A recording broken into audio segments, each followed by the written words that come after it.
Broadcasting from Cincinnati, you're listening to the Ringside Reporter Podcast. All the news from the world of boxing right here. Well, I'm talking to you the way I want to talk to you. Now, here's your host, Eric Lorda.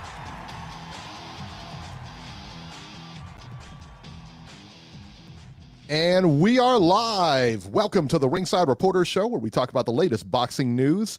If it's related to boxing, we'll talk about it here.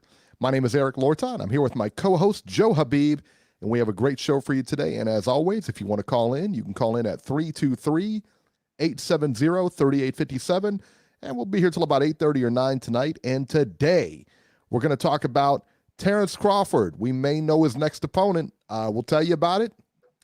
And Canelo maybe having some issues finding a fight for May. Two people have already turned down the offer, so the third one doesn't make sense. We'll tell you all about it. First, I want to mention that you may notice the view behind me. I'm in a flat right now that Beeb Industries has been very gracious enough to put us up in. We are having a studio built, all right, because, you know, quite honestly, the show is, how do you say, Beeb, how do you say this? Booming. Let's just put it that way. It's really booming. It's booming. It's what you call, it's what you kids call off of the chain. All right. So anyway, Beeb Industries has been very gracious enough to put us in a big flat right here in an undisclosed location in Cincinnati, Ohio, while we have our studio built, and it should be built sometime next month. So Beeb, that studio that you're building is incredible. Let me tell you that right now. I saw the blueprints and everything like that. I cannot wait to get in there. I'm telling you. You did a really fine job. Your people, everyone except Lois at Beeb Industries did a great job. I got to be honest.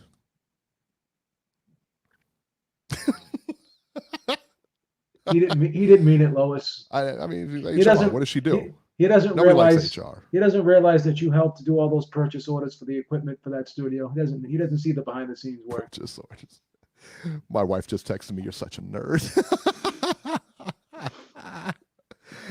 All right, let's get started with the action, man. On Fox, PBC on Fox. All right, so we have Caleb Plant versus Vincent Feigenbtz. Feigenbtz. German's best, Feigenbtz. For Caleb's IBF super middleweight title, Caleb Plant wins an easy TKO in the 10th round over Vincent Feigenbtz. Tell you what, man, Plant looked really good in this fight. He dictated the range throughout the fight.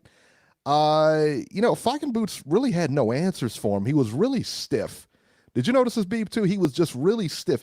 You know what he looked like? Remember that old European style they had where they were stock straight up and he wouldn't move his head. I mean, his head never came off that center line. Yeah. It wasn't good, man. And he has a lot of knockouts, so I'm kind of wondering, like, he never, and he didn't have any amateur background. I think that always gets downplayed no matter who you fight, is that amateur background, but that's where you see all the different styles. Yeah. I mean, it really is, He seemed very one-dimensional. Yeah, very one-dimensional, yeah. Right. I mean, and he was trying. I mean, he was coming forward. He was doing his best.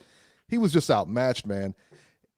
I know I'm going to catch a lot of flack for a lot of things I'm going to say tonight, but one of the things that I'm going to say is that Caleb Plant last night, I'm not saying he's the next. I'm not saying anything like that.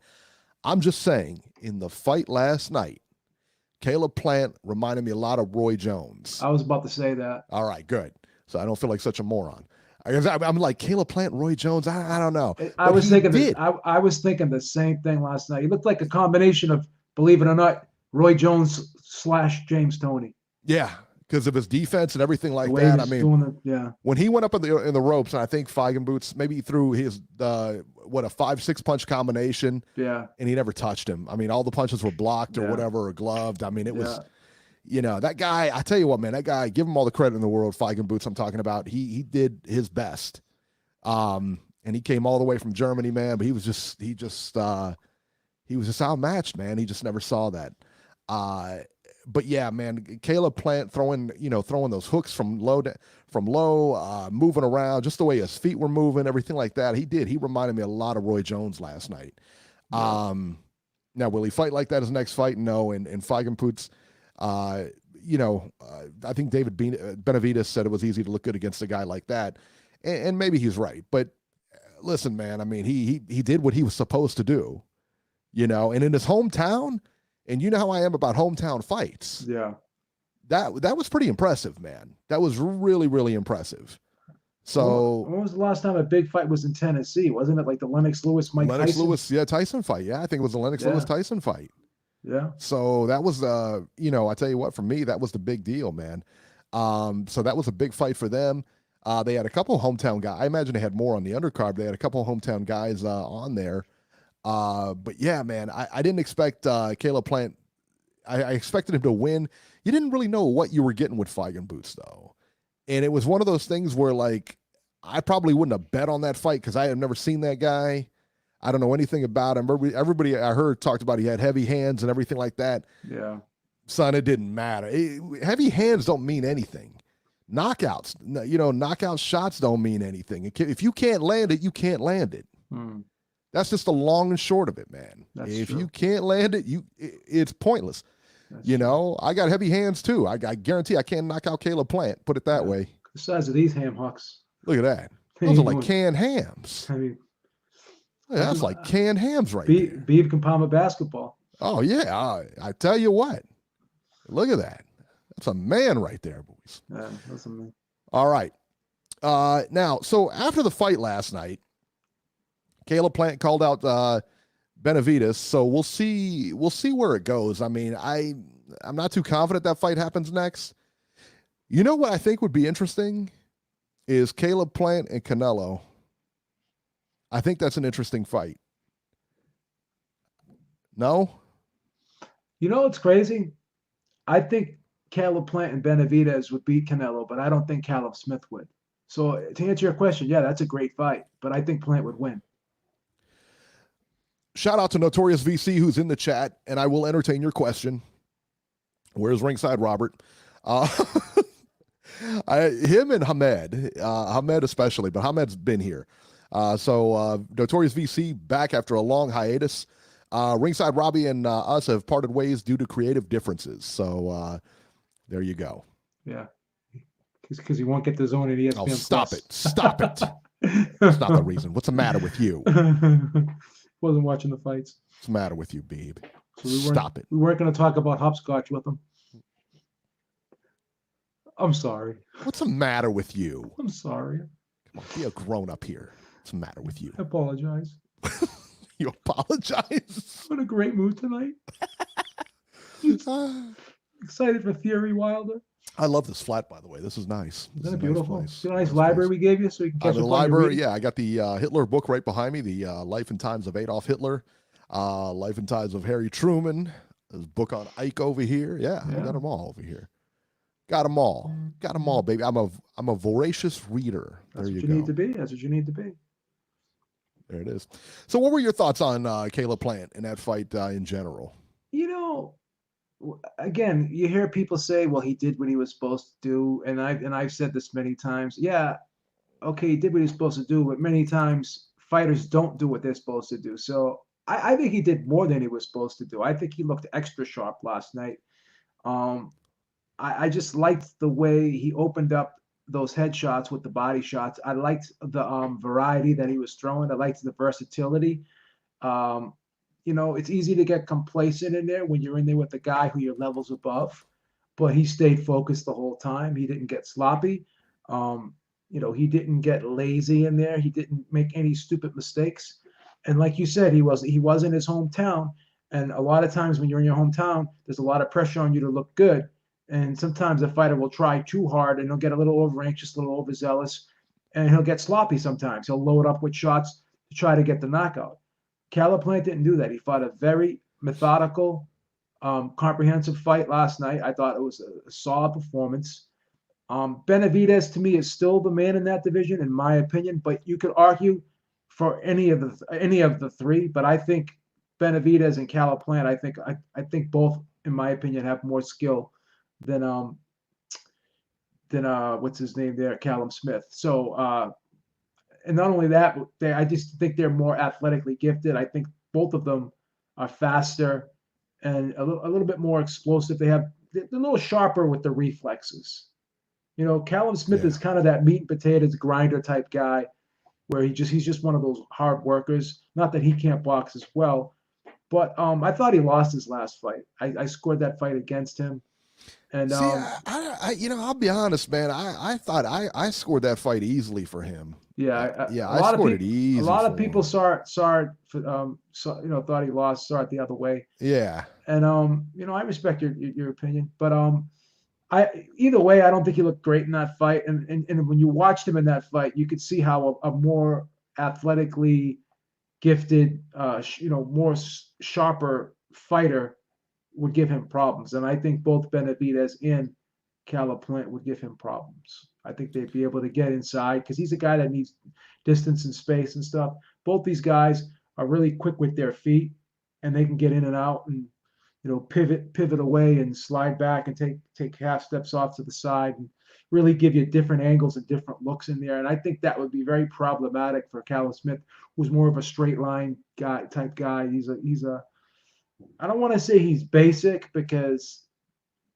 he's good at what he does, because his basic is still very good enough to beat a lot of fighters, but there is no really dynamic aspect to his game, in my opinion, where these other guys really have a lot of wrinkles in their game.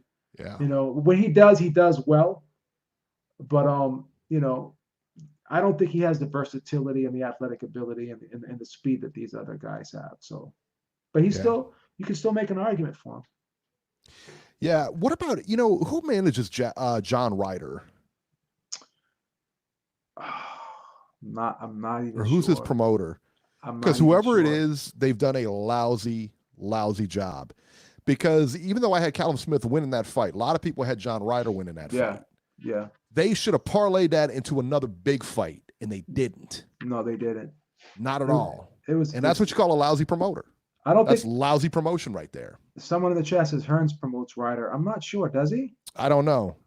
First of all, shout out to C Star, who's out there, who said he's listening from the UK, where it's like midnight or 1 a.m. in the morning there. So thank you so much, man. We really appreciate that. Awesome. And Billy Joe Saunders and Callum Smith both turned down a fight with Canelo. We're going to talk about that a little bit later. Let's see here.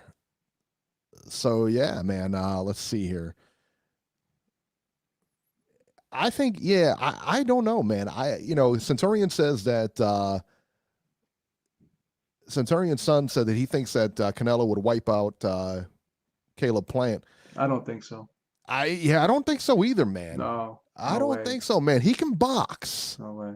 He can box. I don't know, like I said, man, that ain't no wipeout. That's a good I think that's a solid fight, man. Now here's the thing. I think Benavidez would beat Plant, but it would be I wouldn't be surprised if Plant won either. Such a big guy. I wouldn't be surprised if Plant was able to win too. But the thing about it is these guys are really, really closely comparable in the skill department. Like these guys are like really neck and neck. Yeah. I edge it to Benavidez, but these guys are close. They're good. They're both good. Like I said, I mean, I don't know, man. All three of them can win on any given night. Yeah. I mean, all three of them could really win on any given night. So, yeah, I mean, it is what it is. Yeah. So as far as what's next for Plant, I don't know. Listen, Canelo, the bottom line is Canelo had 5 opponents. I think three opponents they were talking about. They talked about Ryota Murata. They don't want to go to Tokyo for that. And that's the only place that makes sense. Yeah. All right. So they're not going to Tokyo in May. They want to have it here for Cinco de Mayo. All right. So then you got Billy Joe Saunders and Callum Smith. Both turned down those fights because of the money. And Oscar's notorious for this. Lowballing fighters, man. He's notorious for this. Yeah. So listen, man. Plant had a good outing. That's not out of the realm. Charlo's, you can have Charlo, you know what I mean? Come up and wait. I mean, it's not a he's running out of people, man, but I don't know, man. The best fight would be Benavidez versus Plant, and it makes sense because they're both in the same stable. They're both over at PBC. It should be a no-brainer. Yeah. If they can't put that one together, then Wasn't Benavidez with Top Rank and they dropped him or something like that? I'm not sure. I don't know. I don't You remember. could you may be right. I'm not sure. I don't know that. I'll look into that, but I don't know that. Yeah, I don't know. All right, let's move on here. Bryant Perella versus Abel Ramos. Did you see Bryant Perella's outfit when he first walked in? That was awesome. He had a suit on. Like what? That was awesome. All he needed was like the gun, and he would have been all set. Good fella Perella, man. That was the way it goes, man. Should have walked in there with a 9. Yeah, you should have. Yeah, you should have. Should have shot Jack Reese with it. Abel Ramos wins via TKO in the 10th round with 1 second left. You heard that correctly. 1 second left. Ramos was dominated throughout the fight, lost virtually every round. I don't even know that I gave him the round. I wasn't really scoring it, but I couldn't even really find. I mean, obviously you got to give him the 10th round. He had 2. He knocked Perella down in the 10th with a huge uppercut. And then Perella made the count. The fight continued. He was knocked down again. I believe it was with a right hand. Was it, Beeb? I think so. I think it was that right hand that put him down. Yeah. And first one was an uppercut, and then the other one was I think it was a right hand. I think that first one was an uppercut, yeah, and then I think that second one was a right. Yeah. He was knocked down again, and then referee Jack Reese stopped the fight, which brings us to our train wreck of the week, everybody's favorite segment. Jack Reese is our train wreck of the week. This airhead. I can't even I can't, man. I cannot. This airhead stops the fight with 1 minute, 1 second left. With 1 second on the clock, Jack Reese decides to stop the fight. 1 second. And listen, man, I know it's not the ref's job to be a timekeeper. However, you could hear them pounding on the apron for the 10-second end of the round. All right? You could hear it. It was clear. A few seconds later, he gets dropped. All right? He gets up at the count of 7. All right? Then he makes Perella, I guess Jack Reese makes Perella walk to him, then walk to the corner, and then called him back. On the call back, I guess he didn't turn around fast enough, or they said he stumbled, or whatever the case may be. He stops the fight. Listen, this was a bad stoppage. There was 1 second left on the clock. Say what you want, but Jack Reese heard the 10-second warning, and he counted to 7. Unless he's an idiot, he can do math. All right? Jack Reese, the reason, and I'll be honest with you, and you guys know this about me, I hate Jack Reese. He's the worst referee there is because he always finds a way to insert himself in the fight. He always finds a way. Beeb, let me ask you a question. Who was the referee in the main event, the Plant fight last night? I have no idea. Right. Neither do I. You know why? Because he was a good referee. He was a good referee who completely stayed out of it. He stayed completely out of it until it was time to stop the fight. And let me tell you what, that was a good stoppage. That 10th round in the Plant fight was a good stoppage. Jack Reese always inserts himself where he doesn't belong. He thinks that the people are there to see him fight or to see him referee. He's like a character. He's always interjecting himself. Always. You will always know when Jack Reese is refereeing because he's there front and center, breaking them apart, giving them direction, stopping the fight, inserting his own, his little instructions or whatever that don't need to be there. Just let them fight. Again, Idiot. I made a video about this earlier today, and I addressed it, and I brought up some points here, and I'm going to refute some of these comments. It's not Jack Reese's job to watch the clock. It kind of is, because when a guy goes down, what's he have to do? He has to look over at the timekeeper and pick up the count, right? Yep. So in doing so, you would know the clock for the round is like right there too. So how would you not know? And then, as you said, the pounding, the 10-second warning, whatever, the pounding. So it is Jack Reese's job to be aware of the situation at hand in the ring. Okay? Because you'll hear referees say, well, it's a championship fight, so I gave him the extra benefit of the doubt. This guy's known for being able to come back after being hurt, so I gave him a benefit of doubt. I gave him more chance. I gave him another chance. I gave him more of a chance that I would give other people, whatever. But this is the thing. the other thing that's being said as well is you protect the fighter from himself. Okay. How much danger is a fighter under when a guy who knocked him down is told to go to a neutral corner, which is about 20 to 24 feet away? Okay. There's 1 second left on the clock. How much punishment can be inflicted on that guy? What are you saving him from? With 1 second left. It's impossible for a punch to be thrown with 1 second left, with 3 seconds left. You'd need at least 10 to 15 seconds left on the clock for a punch to be thrown, and even that's a stretch. Okay? Not at 1 second left. It's impossible to get a punch off with 1 second left. And you know what? He heard the tap, the 10-second warning. And about 3 seconds later, that guy goes down. And then he tells him to walk to him. All right. Instead of wiping off his gloves, then he says, he's like giving him a sobriety test. Okay, walk to the corner over there. Okay, turn around. Sit down. Do the hokey pokey. Whatever. Do some jumping jacks. Get out and give me 20. Seriously, how much time are you going to give that guy to recover?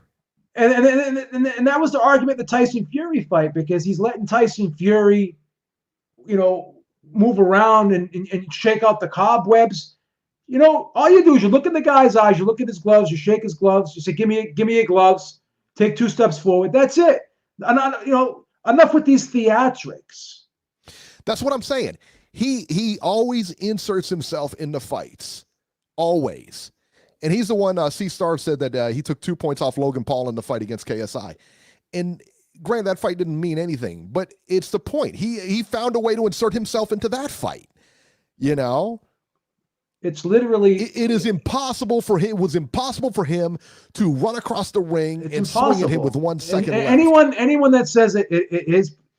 Anyone that says it is possible, they don't believe that. They're just trying to disagree, just for the sake of disagreeing. It's okay if you want to be a contrarian, okay, but keep in mind with one thing. What's Beeb's quote that he says time and time again? The internet is forever. And when you come on and you say things that are totally ridiculous, everyone's going to hear them. And you're going to be attached to those statements forever. So if you think a person can travel 24 feet in 1 second and position their feet and be able to throw a punch when you know it's humanly impossible, show me. Unless you're Usain Bolt, even if you are Usain Bolt, right? You're doing a 4.2240, okay, and you're sprinting there. You still have to put yourself in position. And you still have to set your feet and throw a punch, which takes extra time. You'd have to sprint with all your might and then stop and then position you. It would take yourself a second or two just to position yourself to throw the punch, and then another second to throw the punch. It's impossible. Jack Reese has a way of inserting himself and taking fights away from people. He really does. I mean, he really does. Like I said, the KSI Logan Paul fight, again, it's a YouTube fight, whatever. But again, he cost him the fight. He literally cost him the fight by taking 2 points away from him. Here, he clearly cost the guy the fight. He sucks. Logan Paul won that. People, let me tell you what, all you people out there saying Lawrence Cole's a worse referee, no, he's not. No, he's not, because Lawrence Cole doesn't cost anybody fights. That's right. Lawrence Cole, I'd rather have Lawrence Cole referee. And let me tell you another thing. If Jack Reese was called as my referee, I would protest that fight. I would protest it and ask for another referee. I say, I don't want him refereeing me. Yeah. 100%. Yeah. 100%. He sucks. And anybody who wants to call in and debate that point with me, I will shred you tonight. 100%. Aaron Daly, thank you so much. He said the podcast ain't right till Georgie and Jason dial in. There you go. Mm-hmm. So there it is. But, yeah, I mean, he's terrible. Just terrible. Centurion said it best, Jack Reese wants to be in Hollywood. That's what it is. That's what it is. Saving him from extra punishment. For what? It was done. It was done. Come on. I mean, everyone knows that it's impossible. And you know what? You can say all you want. Well, he doesn't have to know the time. He doesn't. You're right. And I agree with that. Whether there's 5 seconds on the clock, 1 second, I get you. I understand where you're coming from. I'm saying last night, though, that fight was over. The fight was over. There was no reason to stop it. That fight was over. All right. And what is, again, some clown, walk to me, walk over to that corner. He had to walk all the way to the corner. He was like, walk back. And the guy looked, he's like, what are you doing? Why am I walking all over the ring? And then he decides to stop it. You heard him. You heard the 10-second warning. You heard it. Yeah. 1 second left on the clock. Man, that was just dumb. It's ridiculous. Just a moron. And you know what? Like I said, man, you're going to have idiots out there. Oh, he's the best referee. No, he's not. He's not even close. He's a character. He's a character. Every time he goes in there, like I said, I mean, you talked about Mills Lane earlier. You talked about, what's his name, Joe Cortez, with his little catchphrases and everything like that. The best referees are the ones you don't see. And you don't hear. The main event, and you don't hear. The main event guy was perfect. Jack Reese, anytime a punch is like on the belt line and it's borderline, it's an automatic low blow. And some of the shots like in that Diego Magdaleno fight were low. No question. Some of those shots were low. But some of them were like, come on. Man. And the one he got taken a point away for was like right on the belt line. He's terrible. Right on the belt line. Sucks, man. I mean, he absolutely sucks. And then he'll say shit like when he doesn't like what two guys are doing, guys better cut it out or you won't get paid tonight. You have no authority. No jurisdiction over that. You have no way of stopping anyone getting paid, okay? You work for the commission. You're not the commission. And I saw this video or whatever. I guess they interviewed him for for the Fury thing or whatever.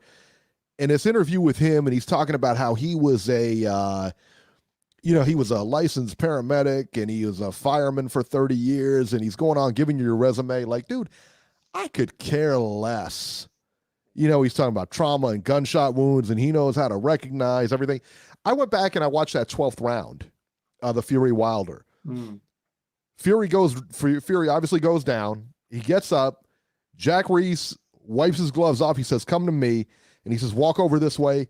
And he walked over, and it was only a few steps because they were right by the ropes. He didn't say walk back to the corner and then walk back to me. In that one, he kept it going quick. And here's another thing. And you know what? Anybody out there defending Jack Reese, these are the same idiots who said that Jack Reese gave him a long count. So don't even talk to me about that. And here's another thing, too. Go back and watch that. He allows Fury to put his hands on his shoulders to kind of brace to brace himself. Right, and he does take him off. And out his degree, he did take him off, But yeah, I mean, he steadied himself on him, So, but yeah, I mean, insane. Yeah, he's horrible. Just yeah, he is. Reese Mack. One of the worst high-profile wrestlers I've ever seen was Tony Perez. I don't know. This is the worst one I've seen. It's awful. Again, when you cost people fights, that's the difference.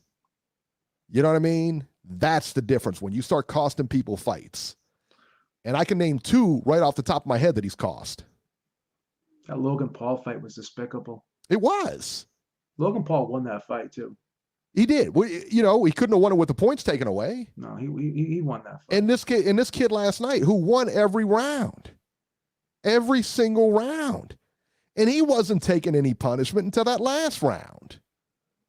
It's like one bad round is going to erase everything he did earlier in the fight. And that's the hill you want to die on. That's the hill it's like, come on, man. Oh, one punch can change the whole fight. Okay, but it has to land. It's impossible to deliver that punch with 1 second left on the clock. Everybody knows that. And I got a Twitter beef with Ryan O'Hara last night who says, no, he was out. I saw him. I was ringside. I don't care if you were in the fight taking the shot. It still should have went on. How could he have been out when Jack Reese is having a conversation with him and he's talking to him and he's I looked into his eyes. Okay, and he's sitting there and he's sitting there telling Jack Reese, you could hear it. You could hear him say, "I'm okay. I'm okay." I don't know what he needs to do. Say his ABCs backwards. I mean, it's not a sobriety test, son. He's either ready to fight. You're talking about trauma and you're this big fireman guy or whatever. Look. Yeah. You either know what you're doing or you don't know what you're doing. And right now, it looks like you don't know what you're doing. Yeah. He's an idiot. I don't get it, man. He does it all the time, too. And this moron also, the Austin Delay Diego Magdaleno fight, Magdaleno won a unanimous decision over hometown favorite Austin Delay by the scores of 97-91, 96-92 twice. Magdaleno's pressure was obviously the big difference in the fight, but he got points taken away too for low blows. He's going to the body all night, and it is another one where, again, you knew who the referee was because he's interjecting himself. He's taking points off, and it's like where there didn't need to be any points taken away. Anytime a shot was like even close to the belt line, Jack Reese was yelling at Magdaleno. It was ridiculous. That's the thing. That's the thing with those fighters, man, or those refs. It's like, again, even Lawrence Cole, you could say he's a lousy ref or whatever, but he doesn't cost people fights. That's what the problem is to me. When you start costing people fights. And then you force fighters to change the way they fight too. Right. That sucks even worse. So now every time you breathe on a guy to the body, you're going to get a point taken away because you got this guy in your ear every 5 minutes. Right. Georgie Porgy says that Jack called and said he wants to see me anytime. I'll wrap my arms around your throat, son. He'll get roasted. If he ever was a guest on this show, he would get roasted. He would get no love. He would get no love. Not like Christina Hammer. No. Not like that love. He ain't getting the Christina Hammer treatment. No. Caleb Plant, friend of the show, won. Rasheed Warren, friend of the show, won. Look at this. The karma, son. Ringside Reporter karma. It's right there. That's how it is, Daddy. It is. Speaking of Rasheed Warren, Titletown's own, baby. Rasheed Warren won a lopsided decision over Gilberto Mendoza. Very tough Gilberto Mendoza, mind you. By the scores of 99-91 and 190 choice. Beeb, this was a wipeout. Titletown, baby. Wiping him out. It wasn't even close. Got to give you that. Warren can fight. We know that. Wasn't even close.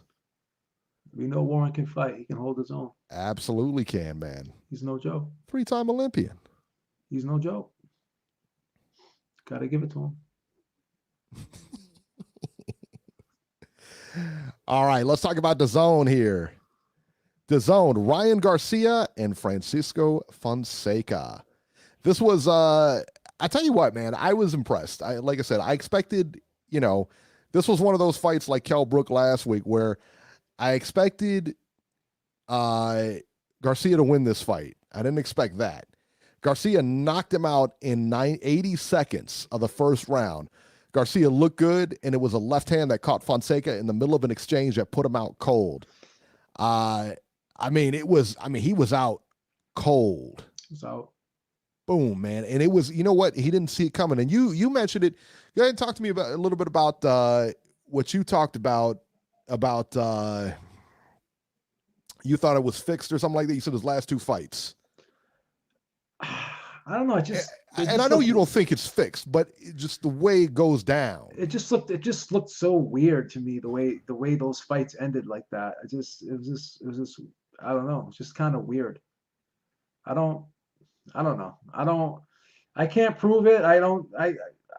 I'm probably wrong in my assessment, but it just, I don't know. That fight before this fight, that hook that he landed didn't look like it even really touched the guy, but this one kind of looked like it hit him on the neck.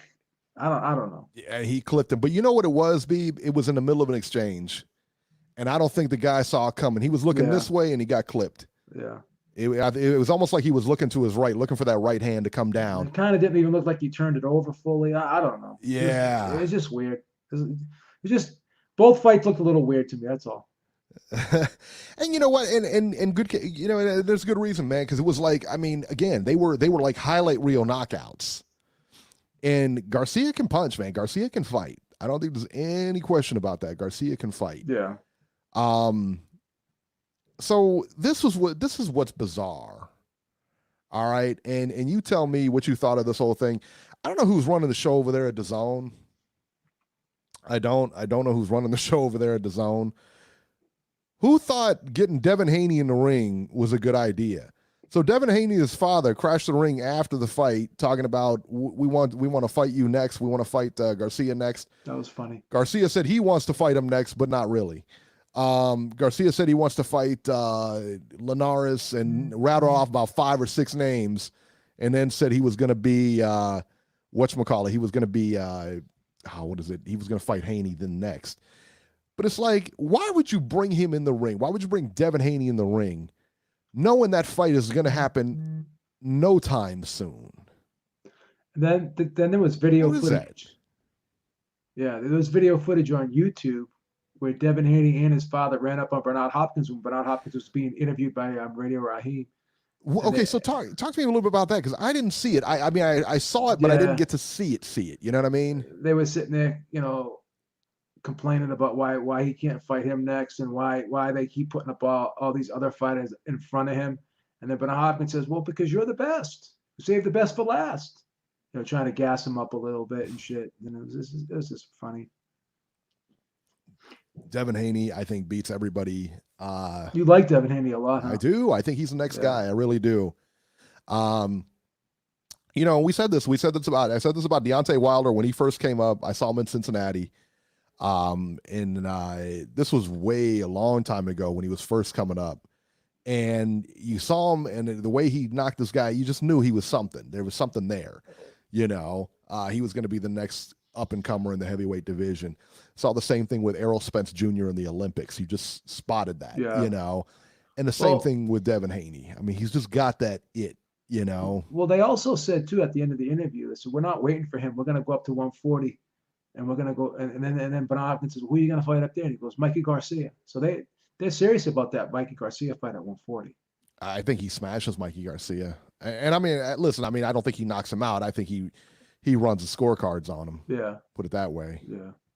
I mean, that's just the way it is, man. And Garcia's a good fighter, but I mean, I think Devin Haney is the guy, man. So you think Devin Haney beats Lomachenko? I don't know. Think he beats Teofimo? I don't know. Does it too? I mean, listen, man, he's in a stacked division, right? I mean, that's a stacked division, right? Yeah. At 135 is stacked. I tell you what, man. Well, let me ask you this: can he beat those guys? Would it Sure. would it be impossible? Would you be surprised? You wouldn't be surprised if he I wouldn't be surprised. Okay. But does he beat him? I don't know. Yeah. He reminds me. He's like, he reminds me a lot of like a Gary Russell. And I didn't think Gary Russell was, really beatable until he ran into Lomachenko. And Lomachenko just dismantled him. And I mean, I'd never seen that before. I didn't see that coming. To be quite honest. That split decision too, or something like that. It was unanimous. It's unanimous. Unanimous. Yeah, I didn't see that at all, man. He won literally. I mean, he won about 9 rounds in that fight. Yeah. I mean, it was insane. Burgess Meredith wants to know who you have, Loma versus Teofimo. I got Teo. I got Loma right now. I got Loma until somebody beats him. Yeah. I mean, I get it. He lost his second fight against Orlando Salido, who was a veteran with X amount of fights under his belt. I mean, I don't know, man. But Teofimo is one of those guys. Yeah, but that you look at that's got that. Teo's on the way up, and Lomo's kind of starting to go down a little bit. He's turning the corner. Well, you kind of wonder, is he turning the corner? I mean, he's fighting. Look who he's fighting. It's not, he's fighting like monsters out there. Yeah, but I'm starting to see a little bit of chink in the armor. Yeah, for sure. I think the Linares fight, that showed a lot. I think that, that kind of turned people's heads and saying, wait a minute, this guy's beatable. I thought Luke Campbell did some good work. I thought he was tagging Loma. I thought Luke Campbell's a good fighter, and he never gets any credit. Yeah. He never gets any credit. I thought that Linares, with knocking him down, I thought that fight was close and competitive as well. I thought it was competitive, but I thought it was, it was a run. I didn't think it was close on the cards, put it that way. Yeah. Speaking of Jorge Linares, he wins wins via TKO over Carlos Morales in 4 rounds, and he will be the next up for Ryan Garcia.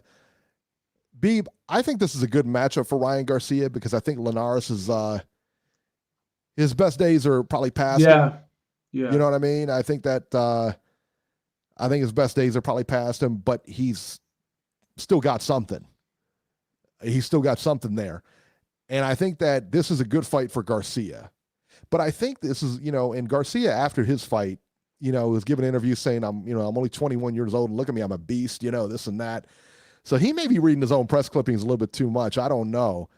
But this is a good fight for him. I think they want to keep that kid's confidence sky high. Yeah, it's a good barometer fight for him. It's a very good fight for him. But it is a problem now because he's had 2 quick fights now. So he's got to be careful not to get complacent in there and get a little too overconfident. Well, to get, to go, to fall in love with his power too. Yeah. That happens a lot with guys too. They got on a string of knockouts and then they fall in love with their power. And then all of a sudden, when you get a guy with a chin or a guy who's hard to hit, Yeah, so you got to be careful with that. Yeah, it's a tough one, man. It's a tough one. Showbox, Thomas Matisse versus Isaac Cruz. Isaac Cruz with the big upset here. Upset Thomas Matisse by a majority decision. Scores were 95-95 a draw and then 96-94 twice. So there you go. Again, man, I'm not a huge fan of Showbox, and Matisse has been on there Showbox quite a few times, man. Yeah, he's pretty solid. Yeah. All right, let's go to 516, area code 516. Jesse You're Reeks. live. Jesse Reekin? Jesse Reek. You already know. All right. Clear your throat. Clear your throat. Yeah. How you doing? I'm sorry. I'm okay. You sound great. You sound beautiful, Streaking Rican. Can Love you. you see why I love Beeb so much more than you? All right, don't stop that. It's the first thing you said after 5 minutes, no. yeah. Don't diss Eric, man. Don't diss Eric, please.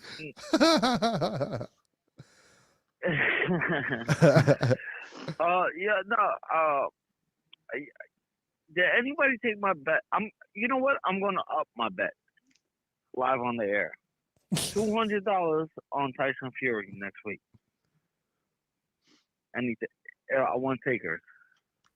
$200 on Tyson Fury. All right, listen, man. If there's any takers out there, Jesse Reekin's got $200 on Tyson Fury, and I'm being told this is real money, not food stamps. So, yeah, this should be good. It's been verified at 5 times. It's been verified at 5 times. Tony over. Horrible joke. Tony over at 5 times. He verified it. Tony over at 5 times. Tony over at 5 times. That's your boy. 2 sheets. So seriously, you're gonna put $200 up? Well, the way I see it this way, yeah, I would legit put 200 up, and Beeb will have my back that I would pay it, right, Beeb? Yeah. Yeah, I mean, I'm sure you'll pay. I'm just surprised somebody's gonna put $200 up on it. I'll vouch for him. Well, what's that movie? Where the guy has to vouch for him? What's that movie called? Is that movie we were talking about before? There's the way I see it. There's the way I see it. Tyson Fury won the first fight easy and woke up from the punch from hell. So the only thing Deontay could do again is that punch, and Fury's already won.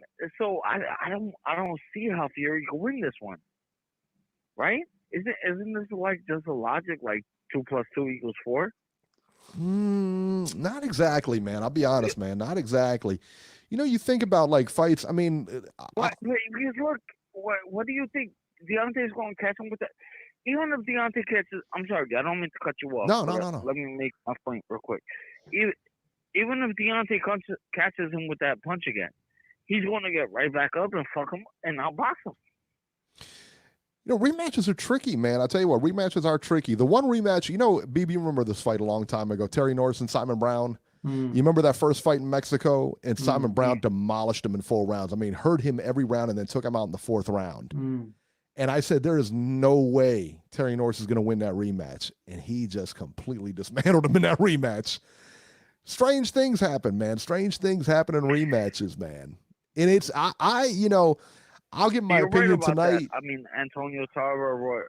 But here's the thing. We've seen Terry Norris show a plan B before. We knew he had a plan B. We know Deontay Wilder does not have a plan B. We don't know if Wilder has a plan B, and I'm gonna venture to say he doesn't. So I mean, how could he have a plan B? He doesn't have a big skill set.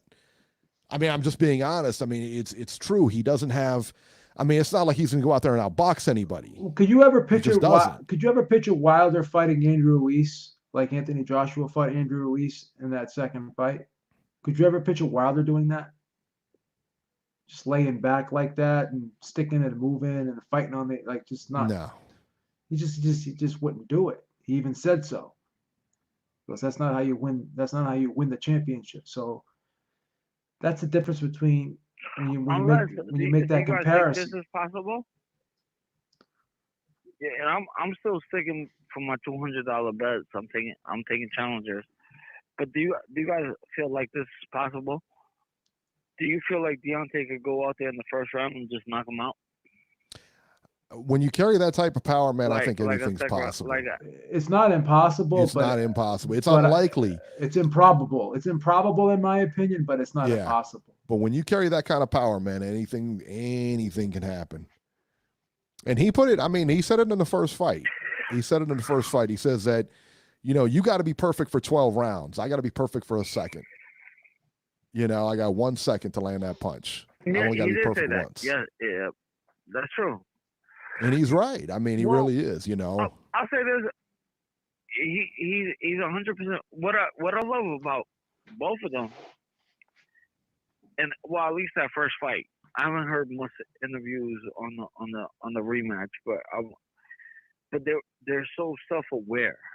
Like that was the most self-aware fight I heard of, where he goes, Tyson Fury said, if I lose, I'm going to lose by a knockout. Because anybody can catch somebody with a punch. I'm like, oh my God, I've never even heard a boxer say some shit like that. He's like,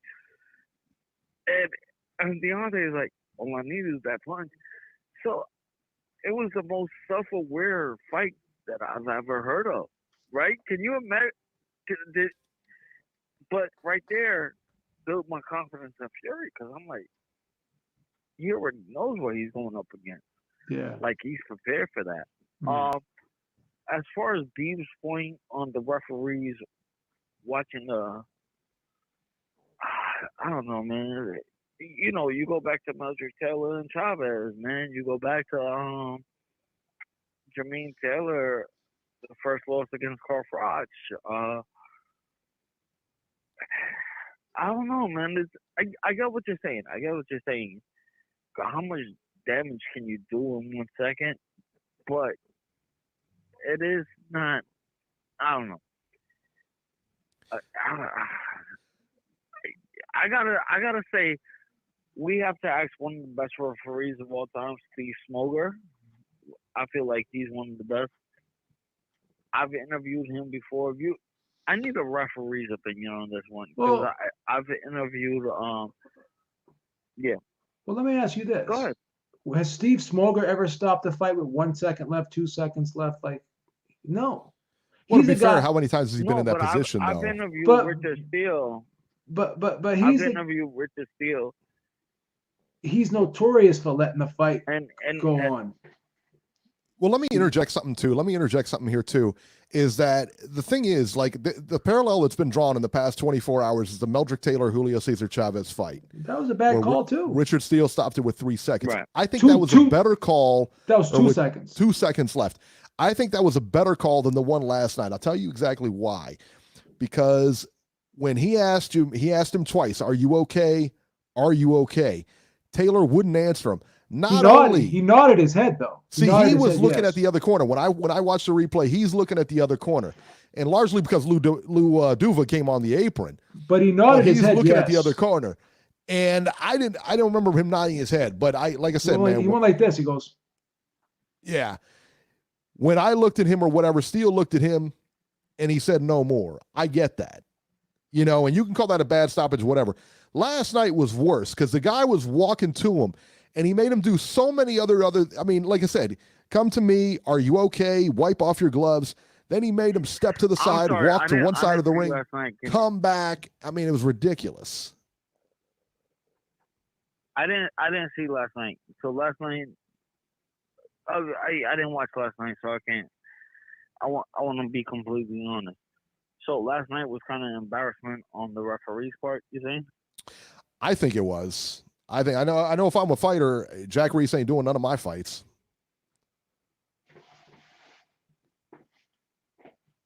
Which fight was this? Just so I could go back and look at it. Who was it? Let me bring it up here. Bryant Perella and Abel Ramos. Okay. Yeah. I was talking to Beeb earlier about this too. Mayweather did an interview on Drink Champs with Nori, DJ FN. I don't know if you watched that podcast. So I'm watching the Mayweather interview, and Mayweather says the Castillo first fight is the same as the second. No way in hell is that true. He lost that first fight. Yeah, I think he lost the first. He definitely lost that first fight. Yeah, for sure. I don't think he won the first fight. No, I thought he won the second one. I thought he eked out the second one, but I didn't think he won that first one at all. No, he didn't. No way. But he was saying there's no. You guys got to watch it. It's pretty interesting. I was watching I'm gonna have to check it out. Yeah, I was watching it. Difference between. I was watching it, and I heard him. What, Beeb? You started watching it? Yeah, I heard him say, "I don't believe him." What did you feel about it? Yeah, I thought it was full of shit. There's no way those two fights. No, they didn't believe him. They didn't believe him either. The host of the show, they didn't believe him either. Nori didn't believe. Yeah, Nori was like Nori's like, nah, man. He's like, nah. The first one was locked up in that second. And it was kind of sickening listening to that, because they were like gassing him up so much, man. It was like ridiculous. That's part of the whole thing. When you get him on your show, you got to gas him up like that, son, or he ain't coming on your show. Or he walks off. Yeah, right. If you don't kiss his ass when you're interviewing with him, if you have Mayweather on the show, you got to gas him up, man. I'd completely be gassing him up. I would. I don't like him. I'm so a fanboy. I don't like him. I don't like him, so I probably wouldn't be gassing him up. But I probably wouldn't be I actually would not want to interview him. I interviewed him. He was on the show. He's a friend of the show. Friend of the show, Beeb. Igloo 2 says that we don't know anything about boxing. He said Floyd beat Castillo in both fights. Better go back and watch him again, son. Have that also. Better go watch it again, son. You interviewed Floyd when he was at the Broner fight, right? What was the fight that Broner fought that he was promoting it? Is that when you interviewed Floyd? Yeah. He was actually nice to you, wasn't he? Yeah, he was real cool. He was real cool. Took a picture with me and everything because, I'm a fanboy. So had to gas him up. What I do respect about Floyd is the fact that he said on that episode, Drink Champs, he said, you don't catch me talking about Diego Corrales. I like that. Or Toro Gotti. I like that. That was cool. Yeah, I respect it. I never thought about that like that. He was like, yo, they're both two tough opponents, and I refuse to talk about their fights because they passed away. And then I hear to defend themselves. I was like, damn, that's dope. That's dope. Like, yeah, I gained a lot of respect for him on that interview of saying something like that. You know what I mean? Because he was like, but at the same time, he was a little delusional. He said that he lost 3 rounds against Castillo on the first fight. Nah. I don't believe that. Well, I mean, of course. I mean, that's the thing, man. I mean, what do you expect him to say? Yeah, what do you expect him to say? He's going to say dumb stuff like that. Sugar Ray Leonard is the only fighter that I've ever heard admit that he lost a fight when he fought Tommy Hearns and the fight was a draw. He admitted to Tommy Hearns right to his face and said, "You won that fight, Tommy." Yeah, that was the only time I've ever seen a fighter admit that he lost when he got the benefit of the doubt in a decision. Nah, Sugar Shane does it often. Sugar Shane will be the first one to tell you he lost. Look at Austin Delay last night in the Diego Magdaleno fight. I mean, clearly lost that fight. Clearly lost. I don't know. I mean, you can't even make a case that he won that fight. They interviewed him after the fight. He was like, "I won it. I won just about every round." what were you watching, son? You can't judge your own Here's the side fights. question. Sugar Here's the Shane side never won a fight and said I lost it. He never did that. Sugar Shane Mosley. He never won a fight and said, "Hey, I lost a fight." He never did that.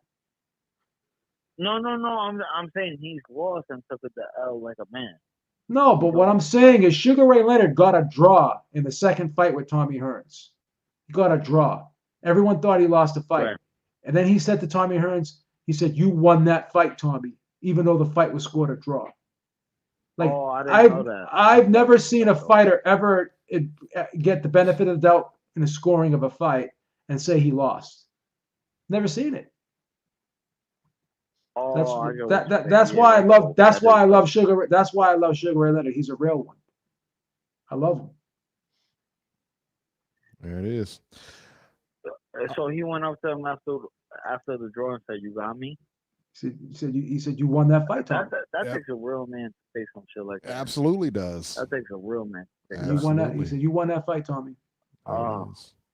All right, Jesse, we're going to get moving here. We are going to let you guys know. We'll let you know. If you want to stay on the line, stay on the line. We'll see if anybody takes that bet. $200 on Tyson Fury. That's crazy. That's crazy money. But hold on, one last question real quick. Yes. Before you let me go. Yeah. Okay, I'm sorry. Go ahead. On that same episode of Drink Champs, Mayweather said, when he got jerked for the Olympics, and he said he sat home and he cried and stuff. I guess my question is this: is getting robbed an entitlement to be this cocky? I guess that's my question. I'm gonna leave you guys with that. Getting robbed at the Olympics, did that put a chip on Mayweather's shoulder? Possibly. I think Mayweather probably had a chip on his shoulder to begin with. I don't think Mayweather ever really had a chip. I think he understood the game and how to sell.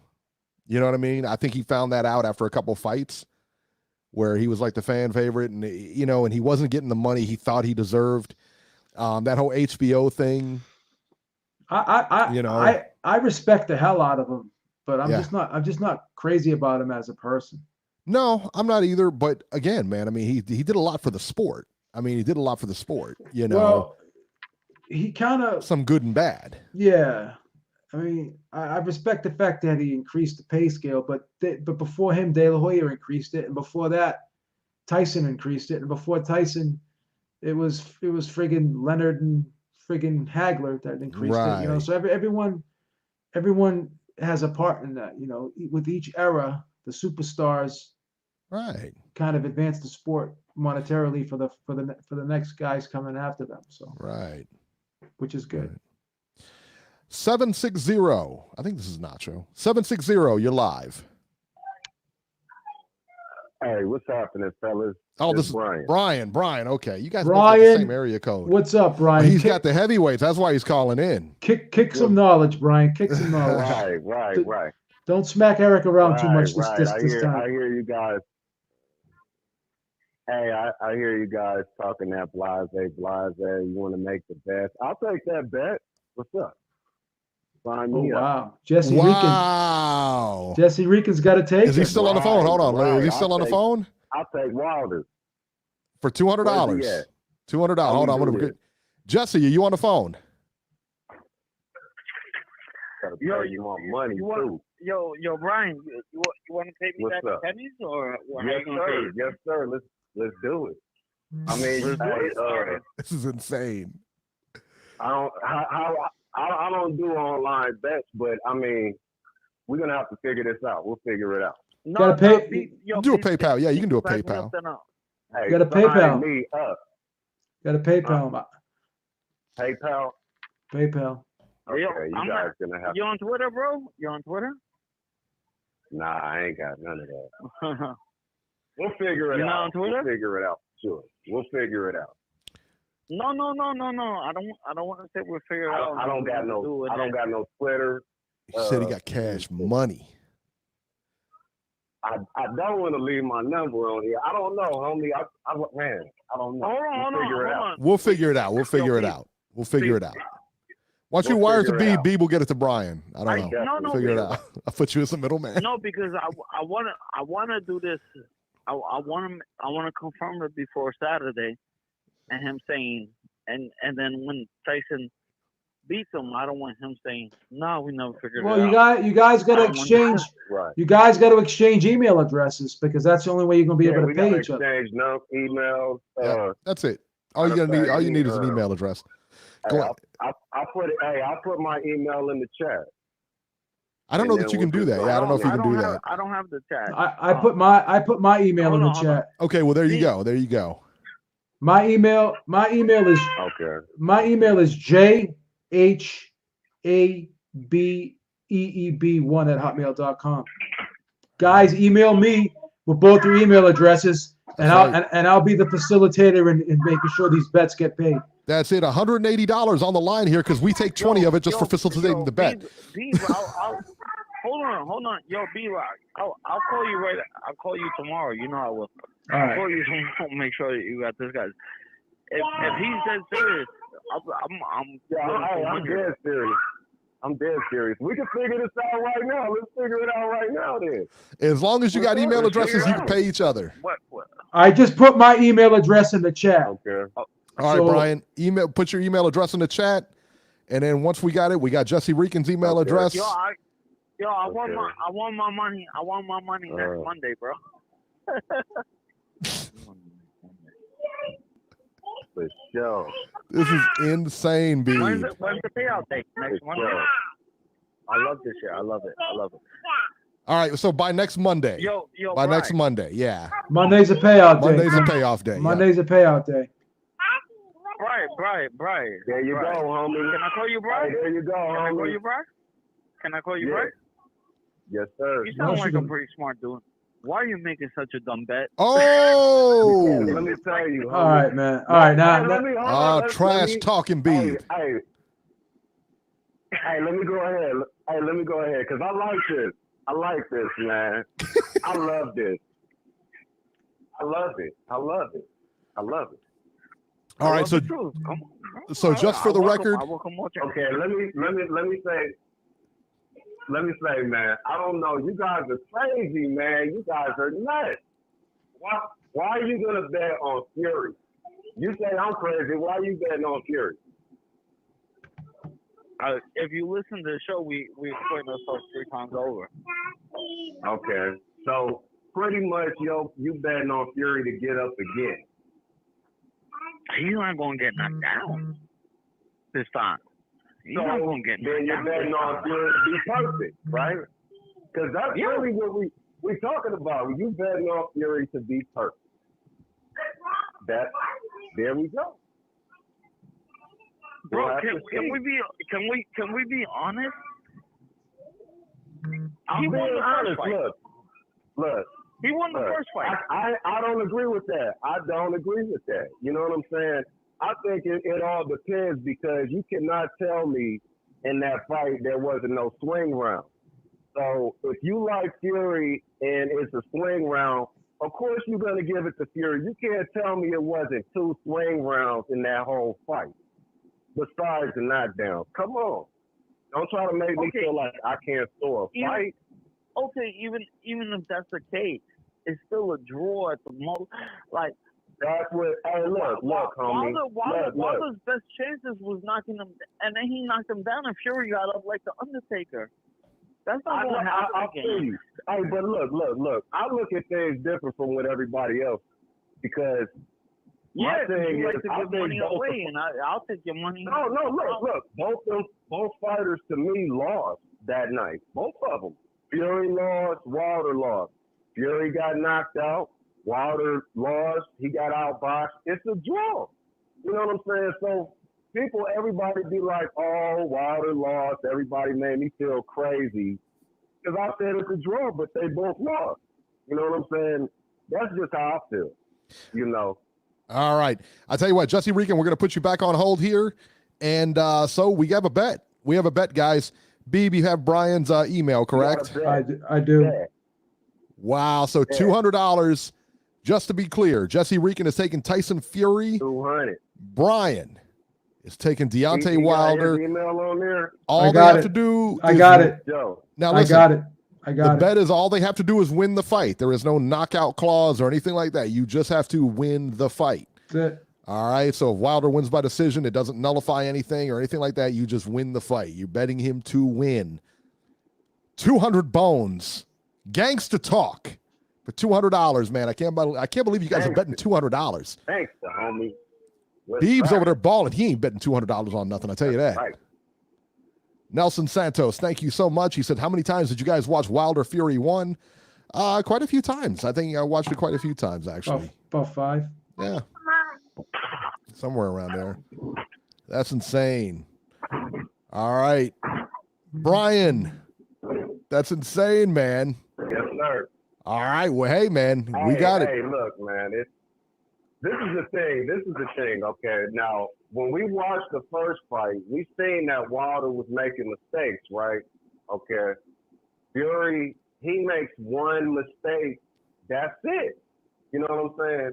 Because think of it like this. Like, when I think of, if somebody asks me when Wilder going to knock him out, it's going to be according to when Fury going to make a mistake. You know, because everybody say Wilder got one way to win, right? Okay, he has that one way, but he also looking for you to make a mistake. And then when you make a mistake, he gets you up out of there. So to believe that Fury ain't going to make no mistake, I mean, that's crazy, man. Crazy. There it is. There it is. $200 on the line Saturday. You know? A lot of people are picking Wilder in this rematch. Hey, if Fury make a mistake, if Fury make a mistake in the first round, he done in the first round. If he make a mistake in the 12th round, he out. And I bet you he is not getting up. Everybody putting all this hype into Fury. I love Fury too. I love him too. What you call him, the Muhammad Ali? He's the Muhammad Ali. Yeah. We'll see. Brian, it's going to be a good fight, Brian. It's going to be a good fight. It's going to be a lot more interesting now. I tell you that. I love it, man. I love it. You know what? I love these kind of fights. So you guys know ever since I've been on here, this is all I'll be talking about, big fights. No, I'm glad you called in this week too, Brian. I really am. Absolutely. He always calls in with the heavyweights, man. I'm happy that you called in. You guys over there betting $200, man. I put my money on that right hand. Yeah. He puts his money where his mouth is. Both these guys, man. I tell you that. I know. Lois, I tell you what. Get the checkbook out, Lois. Get the checkbook out. No. Tell you what, I'm not betting $200. I'm homeless right now. I can't bet anything. You know what I'm saying? One way to win. Fury only got one way to win. Do you think Fury can knock Wilder out? Yes, I do. Listen, man, Fury is what, 6'9" or something ridiculous. What is he, 6'9", Beeb? 6'9", 270. Yeah, he can knock somebody out, and I don't care. I mean, you could say he's his last opponent. Then why he didn't knock out his last opponent? Listen, you watch that 12th round. I tell you what, you go back and watch that 12th round. Go back and watch the 12th round. He had Wilder hurt in that 12th round. After that knockdown, he had Wilder hurt. I've seen him leaking. Hey. Well, you know what? That's a very good point, too. I've seen him leaking.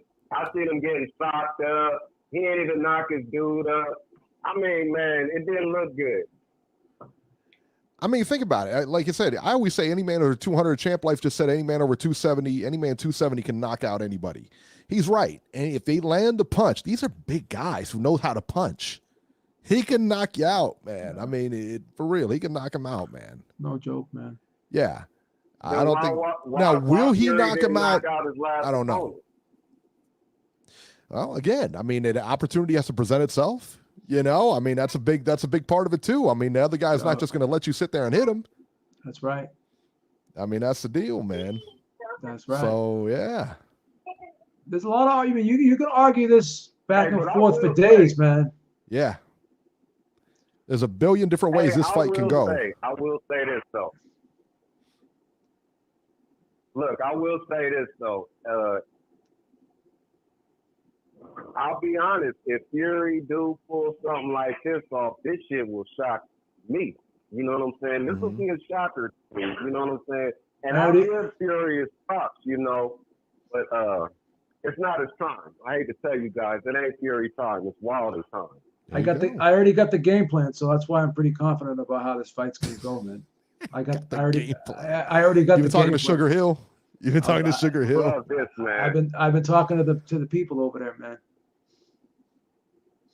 I already got the game plan. It's gonna be a rough fight, man, for Wilder. At 270, he's gonna be laying that 270 on him. He's gonna be laying that 270 on him all night, man. I tell you what, man, it's gonna be. I always like to wait. You know, like I give a prediction tonight and everything, but I always like to wait till that weigh-in day. I like to see him on the weigh-in day. Fury by unanimous decision.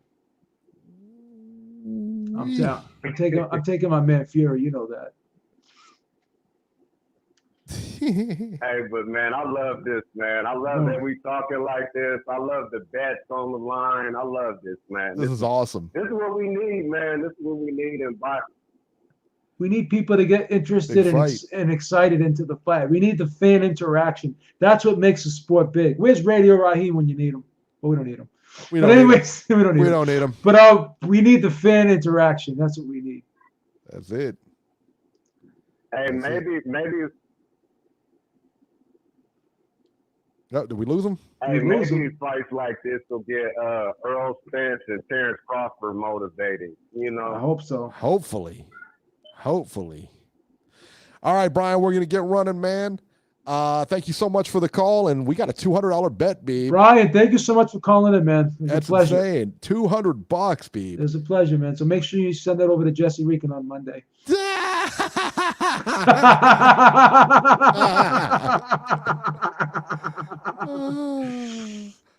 Oh no, man. I tell you right now, this is not a fight I would bet on. I wouldn't bet on this fight for nothing because it's too close to call, man. It could go either way. Fury means business. He's not even drinking the Diet Cokes anymore for this camp. He switched over to Yoo-hoo. 6 meals a day of lean proteins and complex carbs and essential fatty acids. He's ready. There you go. Ready, baby. Ready. Straight from Rikers, Georgie, 508, you're live. Let the madness begin. Let the madness begin. Let the madness begin. Listen, you guys getting these work. I'm going to put this work on you guys today. Hey, you know, like I know. Go ahead. I just don't want to get interrupted when I get going. You haven't said anything. We weren't said anything. We weren't even going to say anything. Don't get jumpy. He's jumpy. For you guys to He's jumpy, son. Like you guys always do. I'm fainting. He's already biting on those feints. He's already biting on them. Gave you one little pump fake, and you jumped in the air already. Go ahead. You got the floor, brother. You got the floor. You're gonna say shit. Go ahead. Listen, bro. Listen. What's the rule? Because I heard that they're talking about they got this rule now. I mean, I don't know if it is a rule, because I think it is a consideration of the referee. If he sees that the guy, right, is not there, he would tell him to do these fucking commands. Did the commands are getting a little too fucking excessive? Yeah, I'm going to agree with that. All these fucking going here, going there. Doggy, you got up. I'm with you on all that. But the fact that the fight was stopped with 1 second, it doesn't mean anything. Because it could be like 1,000,000 to fucking 0.0 chance. And the referee still got to give him the benefit of the doubt. He got to give him the benefit of the doubt.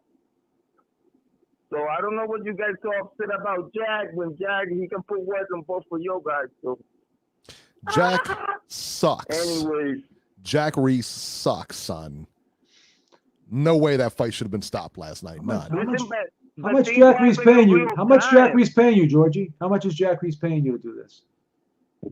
Paying his lawyer Man, I fund. wish this fucking mafia thing had check here and there, bro. Let me find out you're in Jack Reese's pocket. Let me find out you're in Jack Reese's pocket, man.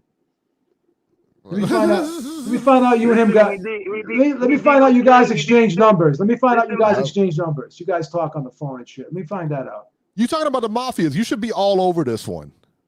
You should be all over this one.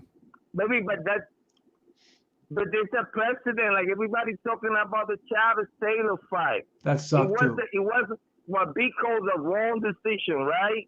Yeah. But it was a precedent on boxing, so this shit already sort of happened. You know what I'm saying? We see all type of weird shit happen. But I'm not. Unless there is a consent. But listen, let me burn. Unless there is a consent about this from all of these fucking mafia, all of these so-called sanctioning bodies, we're gonna have to take it. If there is no consensus on what the fuck going on with a second really count or 2 seconds really count, that we fucking 25 feet away so he can really do the damage on that, there is no rule about it. It's on the discretion of the referee.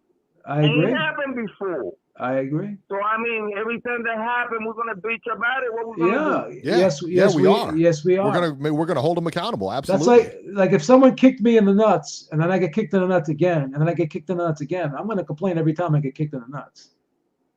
I don't care. If someone cuts me off, well, you're gonna be complaining from here to. Someone cuts me off when I'm driving, then I get cut off again, Each and every time I get cut off, I'm giving the middle finger to that person that cut me off. That's right. I don't know. I think Jack B, what he did. Listen, I think Jack B, what he did, he was wrong. Maybe not, but it is what it is. And at this point, the best thing that we can do is just ask for a rematch. That's about it. For what? A rematch for what? He won every single round. I don't want to see that fight again. We already saw it. He won every round. What do you mean? There is a control. He won every single round. And the guy took the fight from him. In your opinion, my opinion, look at the scorecards. There's no way that fight was close. Can I ask you? Can I ask you? Eric, you're not listening. Listen to me real quick. You saying you want to be that this is an injustice. So how can we write this injustice? They're not going to declare that shit a no contest. The best we're going to get is a rematch. No, that's not what I'm saying. I'm not saying they should declare it a no contest or anything like that. I'm saying he should take the loss and move on, because that really, in the grand scheme of things, was not a loss. And that advantage, that blemish on his record, at least a blemish. Oh, come on, man. Nah. A rematch. Listen. Who's going to watch the rematch? We could have landed early too.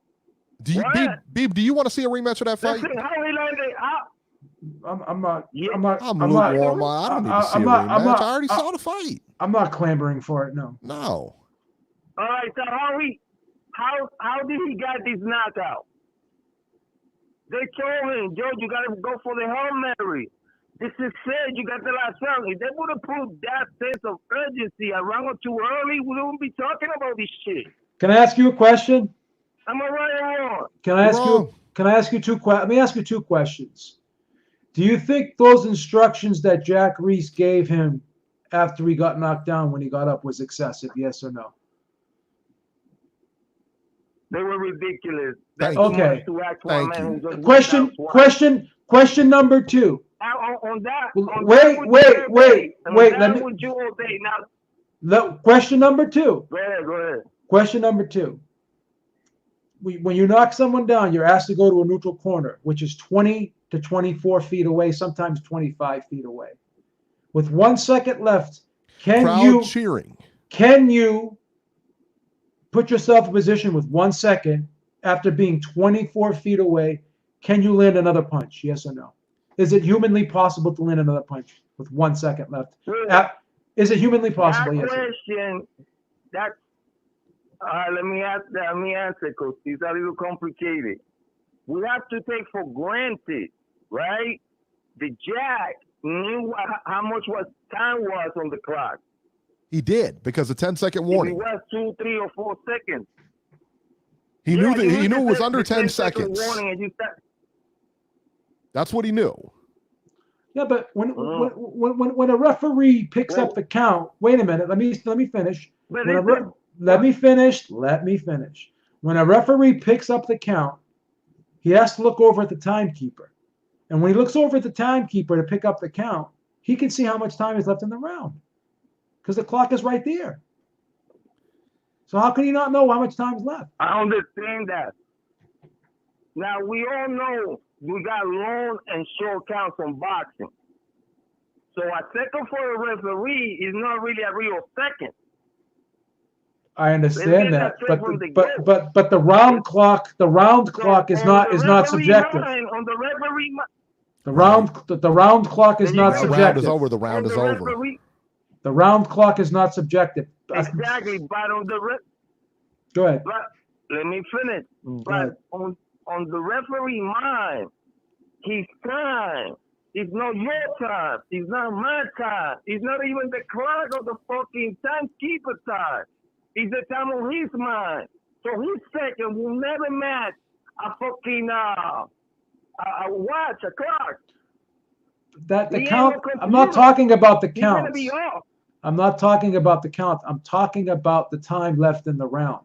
You see how much time is left in the round when you look over at the timekeeper, because the clock is right there. But he's not watching the clock, Beeb. He's picking the count from the fucking timekeeper. At that point that he picked that count, he ain't watching no clock. He ain't watching no timekeeper. That time is on his mind. All right, can I ask you a question? Let me ask you a question. It could be long and it could be short. Let me ask you. On his mind, the fight could have at least 2 or 3 more seconds. More than 1 second. All right, let me ask you a question real quick. Right there, who's your team? But let me finish. Jesus Christ. So that, when you figure out that the time on his mind is not the same as the timekeeper, that theory that in 1 second could you land that punch? Maybe not. But if on the referee mind he thinks there's 2 or 3 more seconds, yeah, they do that time to land that final fucking punch. Even if there's 5 seconds left on the clock, you still don't have enough time to land a punch. You would need at least. Yeah, you do. No, you don't. And even if you don't, the referee's job is to give you the benefit of the doubt that you can. No, you can't. It's impossible. It's impossible. It is not. Go to a mathematician and he can I've seen. You can turn into a fucking box. Go into a ring and you stand in the opposite corner, and I'll stand in the opposite corner, and we'll put a clock 5 seconds, and I guarantee you that clock will expire before you get near me. Well, Beeb, let me ask you a question. Beeb, let me ask you a question real quick. Hang on, Georgie. Hold on. Let me knock you out twice, and let's see if you in the 5 seconds I cannot knock you down for the 3rd time. All right, Georgie, hang on. So, that will make it fair. Beeb, let me ask you a question. Georgie, hold on. All right, so Beeb, let me ask you a question real quick. So is it possible to, you know how when Jack Reese said, come to me, and then he says, go to that corner, and then he says, come back, that he didn't hear the instruction? Yeah. Because all the people are cheering, you got a whole crowd cheering and everything like that. It's possible, right? It's plausible. Because here's the problem. When you direct a guy and you tell him to go walk into a corner, he's not looking at you anymore. He's looking straight ahead where he's walking. Right. So then you tell him, all right, come to me now. He stumbled because he was confused. I stumble sometimes too when I'll be walking and someone will call my name real quick and I turn sometimes I trip because. And you haven't boxed 10 rounds. Yeah. You're not tired. Like he could have just tripped because he was confused with the instructions. He tried to change his direction. He tripped because he was hurt. But either way, there was 1 second left. The guy heard, again, I'll say it again. The guy heard the 10-second warning. No questions asked. He heard it. A few seconds into that, the guy gets knocked down. He gets up. He counts to 7. That should let you know in your head there's only 3 seconds left in this fight, or there's not much time left in this fight. He knew why he chose to stop it is beyond me. should tell you that. It should tell you that. But we know that as a fact. Are you on this man's fucking mind? Are you on his body? Do you know what he's thinking? No, you don't. You don't know what fucking time is on his mind. And what the rule says, the referee got the last fucking decision. We seen this shit before. Yes, we have seen it. Yeah, but we're gonna have more of these situations. So that rule, they just say they just put that shit in there in the book. So we're gonna have more of these situations that the guy got to do the jumping jack, this and that, and whatever can remain on the clock. I guess that's gonna be another controversy that fucking boxing is gonna have to deal with. Baby. There have to be a precedent, a consent. There's never going to be a precedent because it's to see what they're going to do with that situation. Because every referee is going to do what he thinks is right. Every referee makes subjective decisions. There is no precedent. Right. 9 out of 10 referees. The answer was 9 out of 10 referees would have stopped that Fury Wilder fight, but Jack Reese was the one out of 10 that didn't. So there's a lot of it is a lot. Listen, was Jack Reese? Did Jack Reese do something illegal? No. Was he within his right to do what he did last night? Yep. Absolutely. But we don't like what he did. That's just our opinion. I think it's stupid. He didn't do anything against the rules. Put it that way. He didn't break any rules. He did what he was allowed to do. I'm not saying he should be reprimanded. I'm not saying that he should get suspended, but he should be criticized, which he is being criticized all over the social media networks right now. I think he deserves that. I think he deserves it. I think he deserves it because he constantly puts himself. But listen, here's another thing. Here's another thing. Here's another thing. Why is it always this referee? Always. With these situations. Why is it always this particular referee? That's what you got to ask yourself. Ask yourself that question. Why is he always interjecting? Why is he always in the center of controversy? That's right. Why? That's no coincidence. Why? That's no coincidence. Explain happens all the time. I mean, I'm not here to defend the man's whole career. Whatever decision he has done through if the mafia themselves, we seen words. That's the thing. Like you guys want to pick this shit, but we seen all the mismatches, all type of other shit that you guys should be outraged on. And this is what we're going with. So is this all the shit that happened? This is what we're gonna put all the shit on. So is your defense of Jack Reese based upon just because it happened before that it should happen again? Like, this is what I don't like about what you and Jason do all the time. You justify inappropriate behavior with other inappropriate behavior. So two wrongs will always make a right for what you guys like. So because someone else does something that's fucked up, that gives the other person a right to do something that's fucked up. I just don't understand that way of thinking. We're supposed to just throw our hands up in the air and say, well, this is just wait. This is just the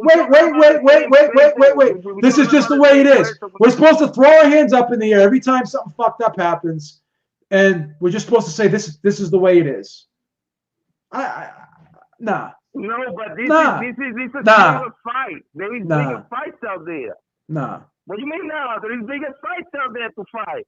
Men's matches should be talked more about than these little controversies. I'm not going to change the subject, bro. I'm not going to change the subject. It's a small in the seat of fucked up shit we got going on boxing. This is a fucking drop in the bucket. So it's okay to fuck the fight is over if the fight's not big enough. I mean, come on, man.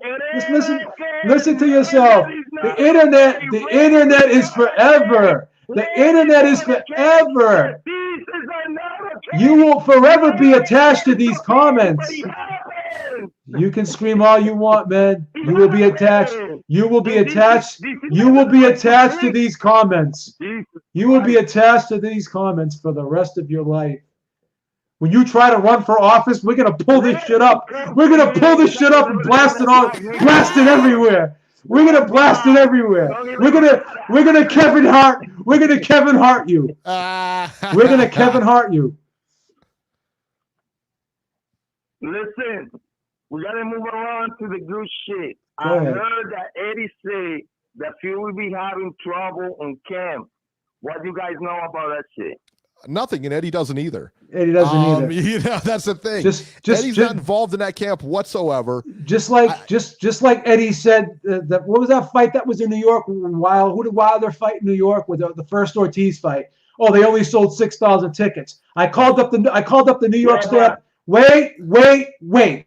I called up the New York State Athletic Commission and I asked them how many tickets were sold. Oh, we don't have that information. The only person that has that information is they send it over to the tax department, the state tax department. That's the only way that we'll know how many tickets were sold. Because in Nevada, because there's no state tax. All that information has to get reported to the New York tax department, and they have the information. So if the commission doesn't have that information and they have to send it over, what is required in that situation is the promoter has to send that information over to the tax department. They don't have to give it to the commission. So how would Eddie know if the commission doesn't even know how many tickets were sold? So Eddie's known for lying. He's known for making shit up. Well, and Eddie's a promoter. He likes to get on camera and he likes to talk, but again, that's the difference. He's a promoter. We expect this from him, All right, but I just saying two things. One, there was rumors that on the UFC 147, Fury was there, and some people saw him limping. That he wasn't walking straight. How much is that true? I don't know. That's what is out there in the fucking rumor wheel. So that's number one. Number two, Eddie's top-notch mafia fucking dude. Don't Perignon. It ain't like this motherfucker don't got ears anywhere.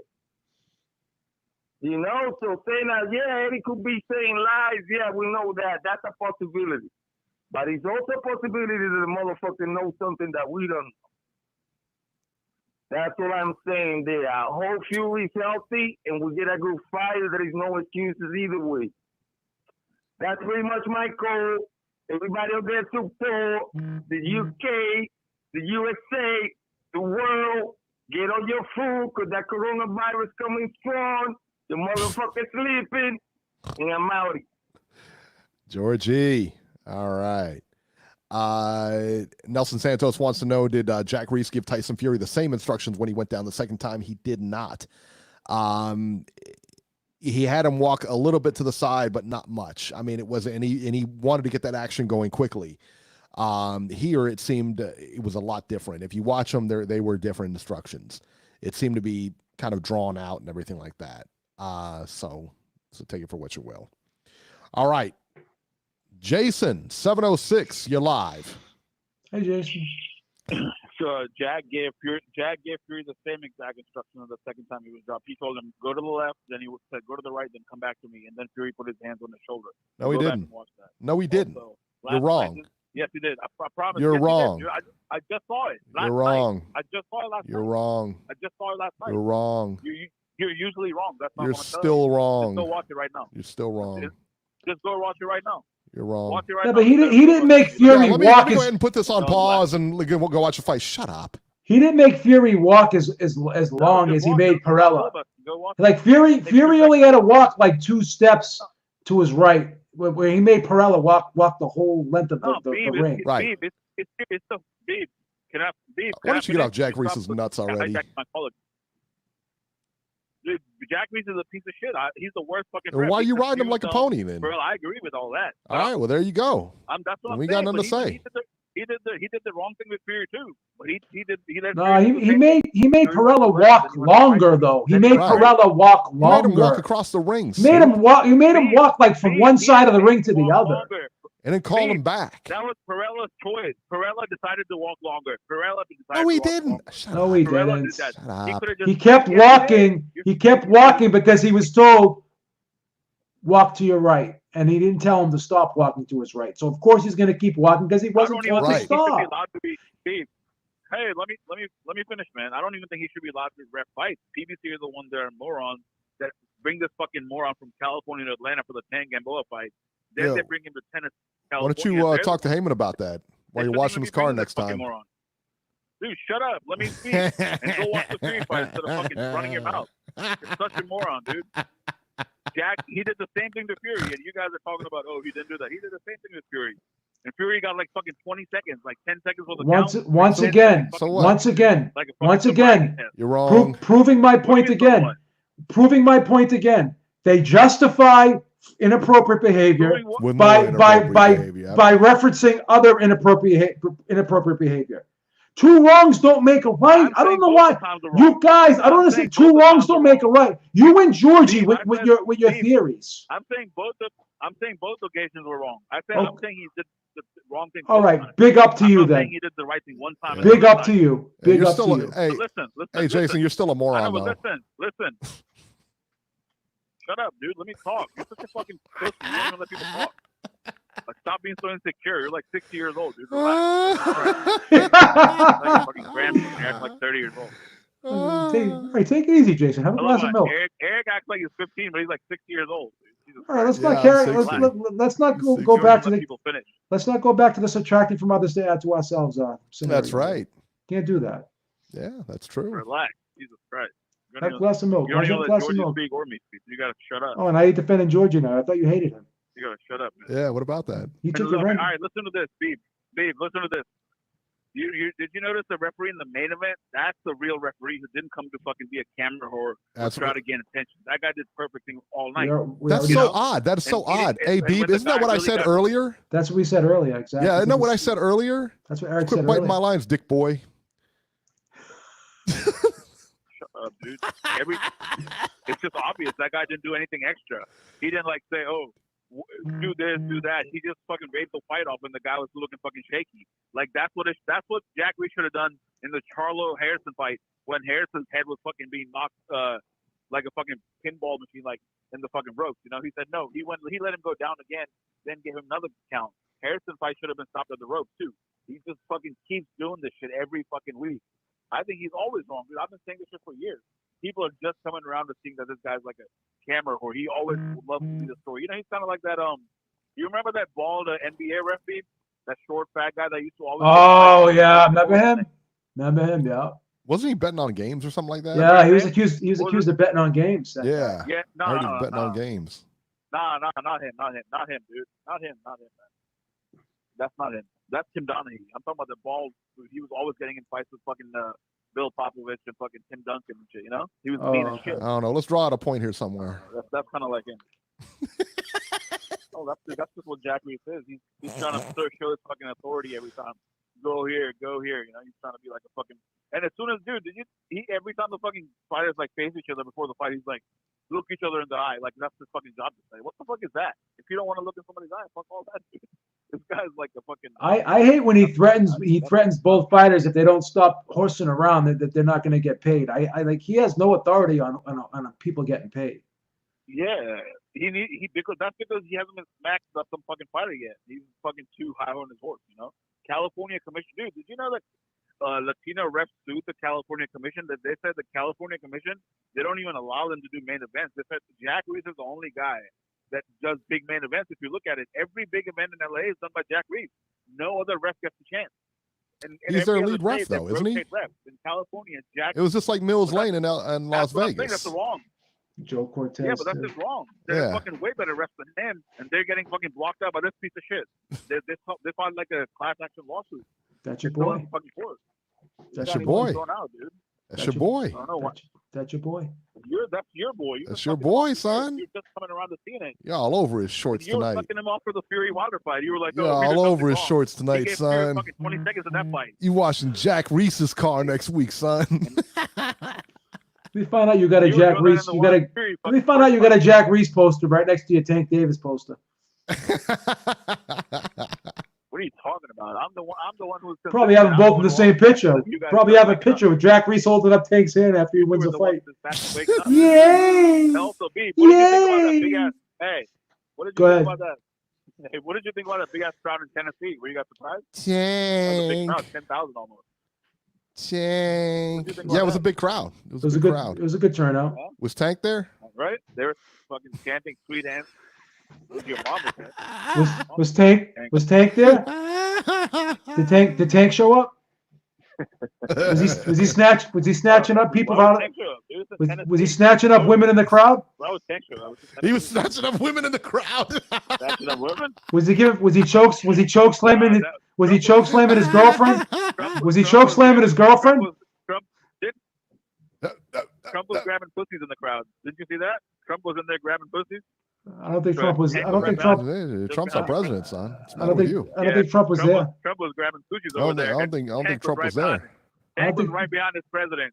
I don't think Tank really. was following the president's example. Tank is learning from the. Once again,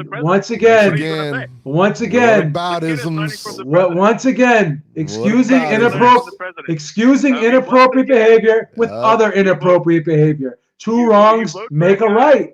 Two wrongs make a right. Jason deflecting. Two wrongs make a right. Two wrongs make a right. And when all else fails, let's pull the race card out. When all else fails, when we can't win an argument, what do we do? The white kid is pulling the race card like he's oppressed. And he's from Georgia too. Like he's oppressed. His grandfather was probably a slave owner. He's from fucking Atlanta. He's from Georgia.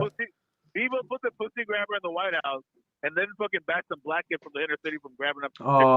What are you going on about? Yeah, but Jason, your grandfather was a slave owner. Get in the conversation. Jason, your grandfather was a slave owner back down in Atlanta, Georgia. Your grandfather was a slave owner. He owned a cotton field. That's right. He's not even. He's never lived in Atlanta, so I don't know how that would happen. But whatever. That's not what I heard. That's not what I heard. Yeah, Beeb heard it. I thought what I heard. Beeb don't lie. I mean, what do you? I traced your roots. My grandfather used to own Ohio. He's living in Ohio. He's living in Titletown, huh? I traced your roots. Good man. Very good man. He used to own Eric's old neighborhood. I know my own neighborhood. I traced your roots, brother. I traced your roots. Ancestry. He did the DNA.com. I pulled your file. All right, Jason. We're gonna get running. That's for retard. All right, guys. Can't drop the R word here anymore either. YouTube doesn't like it. That's on the banned words list. Is it really? Yeah. Wow. The banned word. YouTube has a banned words list? No, I'm only kidding. Oh, I was gonna say, really? I didn't know that. But I know in today's society you can't use that word anymore. So I stopped using it. I only use it when I'm talking to Jason on the phone. We're trying to evolve around here. We're trying to evolve. We're trying to become better people. The only time I ever use that word is when I'm talking to Jason privately on the phone. That's it. Privately on the phone. He's got your number. He does. Jesus. The heck were you thinking? He's my son. He's like a son to me. I try to keep him on the straight and narrow, but it's hard. Yeah, good luck with that. Jesus. All right, let's talk about the upcoming fights here. All right, let me bring up the schedule. A lot of fights. A lot of fights coming up this week. Yeah. A lot of fights, man. All right, let's see what we got here. February 21st in London on ESPN Plus. Golden Contract Junior Welterweight Semifinals. O'Hara Davies, Tyrone McKenna, and Muhammad Mamoun? Who cares? And Jeff Afori. I guess there's some kind of contract. They got, how they got the that tournament going on over there that nobody watches. That's happening. Who cares? Yeah. They also got one for the featherweight it's a junior welterweight and featherweight semifinals. Ryan Walsh, Lee Wood, Tyrone McCullough, and Jazza Dickens in there as well. Nobody cares. Let's see what else here. On Telemundo, Saul Juarez versus Jonathan Gonzalez on the 21st. 10 rounds flyweights. Now check this out. Robesy Ramirez trying to bounce back here versus Rafael Morales. 6 rounds featherweights. Robesy Ramirez, you guys remember, beat Shakur Stevenson in the finals. February 21st on ThompsonBoxing.com, Ruben Torres versus Gabino Cota, 8 rounds lightweights. Let's see what else we got here. On Saturday, February 22nd, Las Vegas, ESPN and Fox pay-per-view. Deontay Wilder versus Tyson Fury. It's a rematch, 12 rounds for Wilder's WBC and Fury's lineal, in quotes, heavyweight title. On the undercard, Charles Martin versus Gerald Washington, 12 rounds for an IBF heavyweight eliminator. Can you imagine if Charles Martin wins that and he's got to fight Anthony Joshua again? On the undercard, also too, Emmanuel Navarrete versus Heo Tupas Santisma, 12 rounds for Navarrete's WBO featherweight title. And then we'll go over the rest of the card here in a few minutes. February 22nd, London on ESPN Plus, Brad Foster versus Lucian Reed, a rematch for Foster's British Commonwealth junior featherweight titles, excuse me.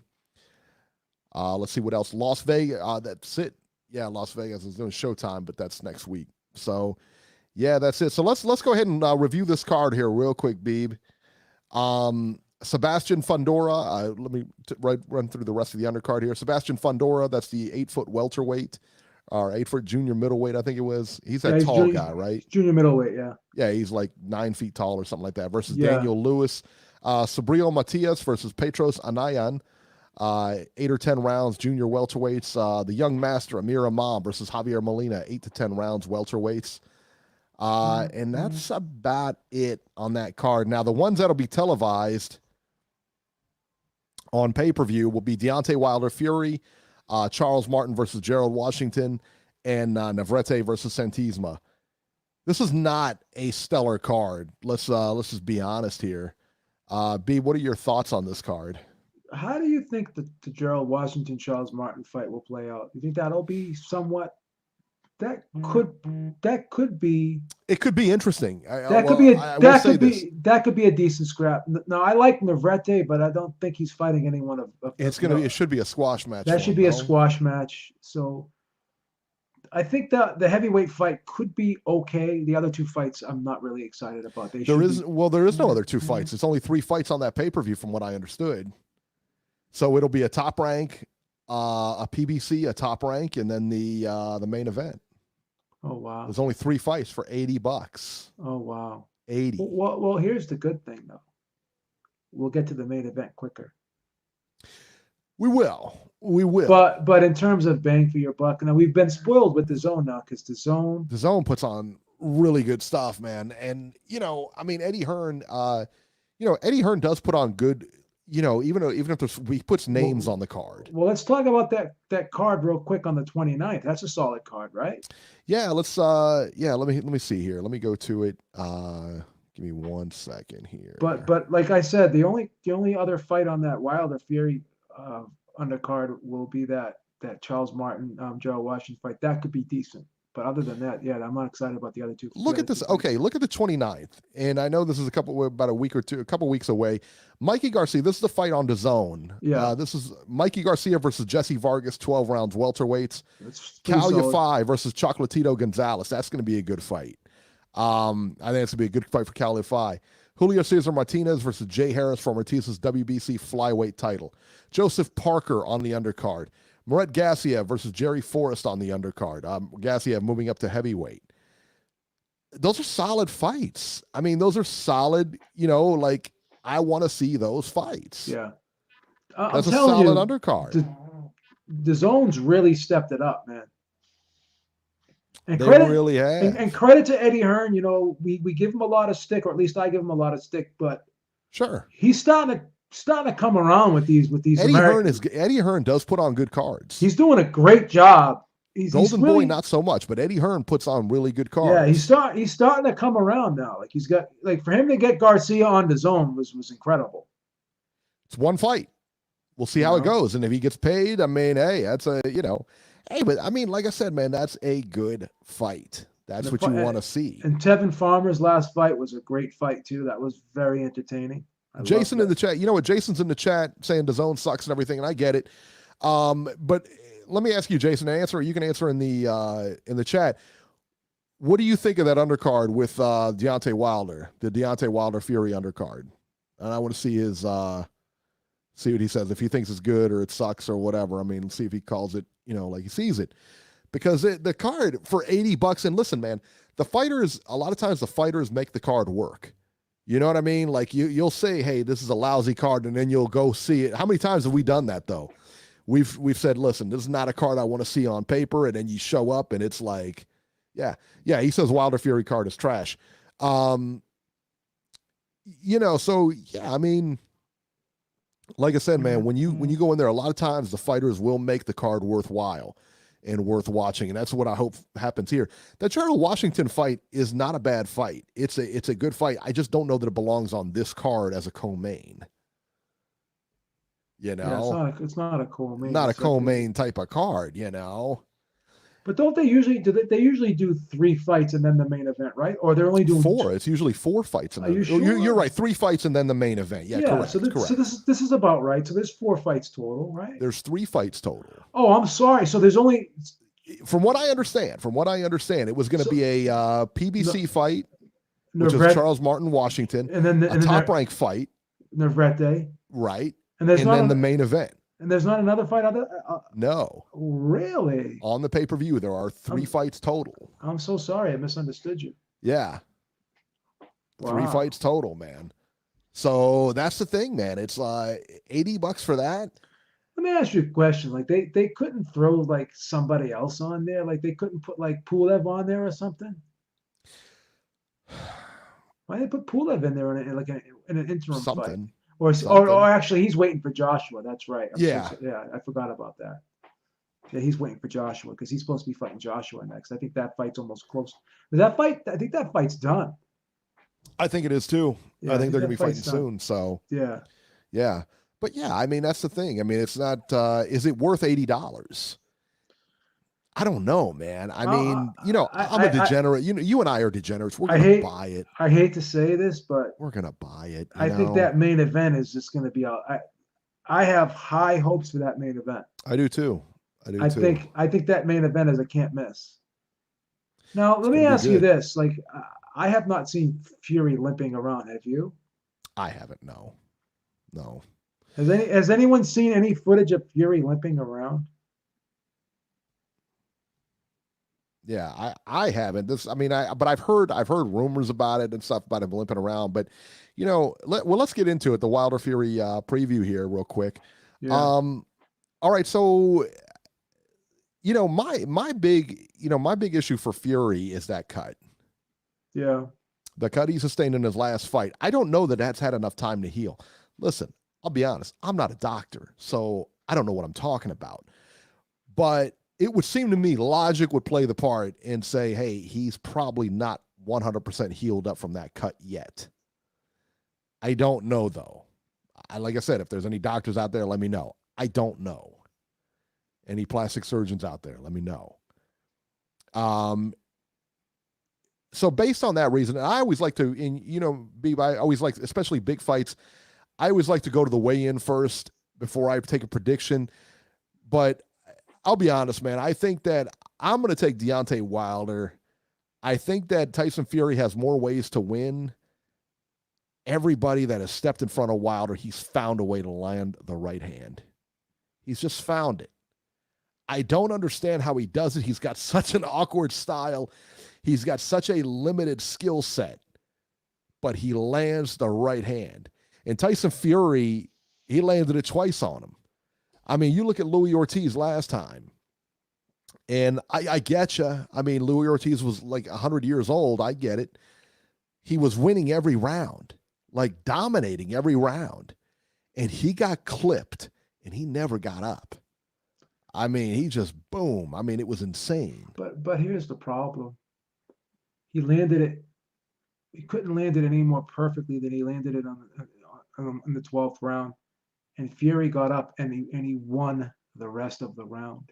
He did. But let me tell you this. What I think is going to happen, and I don't know this for a fact, but what I think is going to happen, I think that he's going to get cut in this fight. And I think that cut is going to play a part. I really do. Yeah. I think that cut is going to come back to haunt him for him not taking the time off again. Well, I don't know. Okay. I don't know if that cut is 100% healed. I don't know. Okay. I'm not a doctor. All right. I just, from watching boxing all this time, for years and years, I know what I know what I've seen in the past. And that's kind of where I go with this. Well, he's had that eye cut before. There's definitely scar tissue on that eye. Sure. And this is the first time that it's been a problem in a while. And it wasn't a problem in the first fight. So could it be a problem in this fight? I can't say with 100% certainty that it won't be a problem, because even Tyson Fury himself said that it could be a problem. So I don't know. I mean, it is a caveat without question. But Wilder has had injuries with that hand, before in the past. I think he said he broke his hand during training for the first fight. He had hand issues. That hand has had issues in the past before. Yeah. And now what I'm seeing, because they're not showing you any Tyson Fury training footage, but what they are showing you is the Deontay Wilder training footage. And what I'm seeing a lot of now during this training footage is he's throwing the left hook a lot, and he's not throwing the right hand as much. So, and plus Wilder's older now too. He's like 34-ish, closing in on 35. He's not a young guy anymore either. No.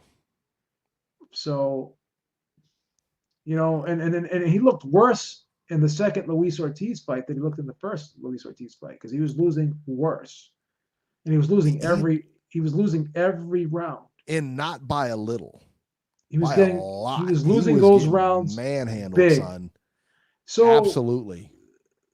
Tyson Fury has shown us a plan A, B, and C. He's shown us that he's very versatile. He's shown us that he can win in numerous amounts of ways. He's shown us that he has heart. He's shown us that he could fight through the cut. Okay? Deontay Wilder's had issues as well that he's been able to overcome and fight through. But at the end of the day, skills pays the bills in this sport.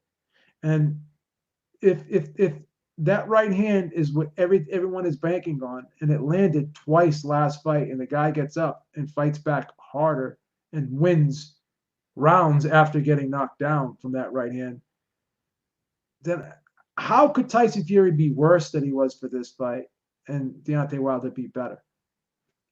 I just think the boxer is always the guy that shows up and does a better job at rematches as opposed to the puncher.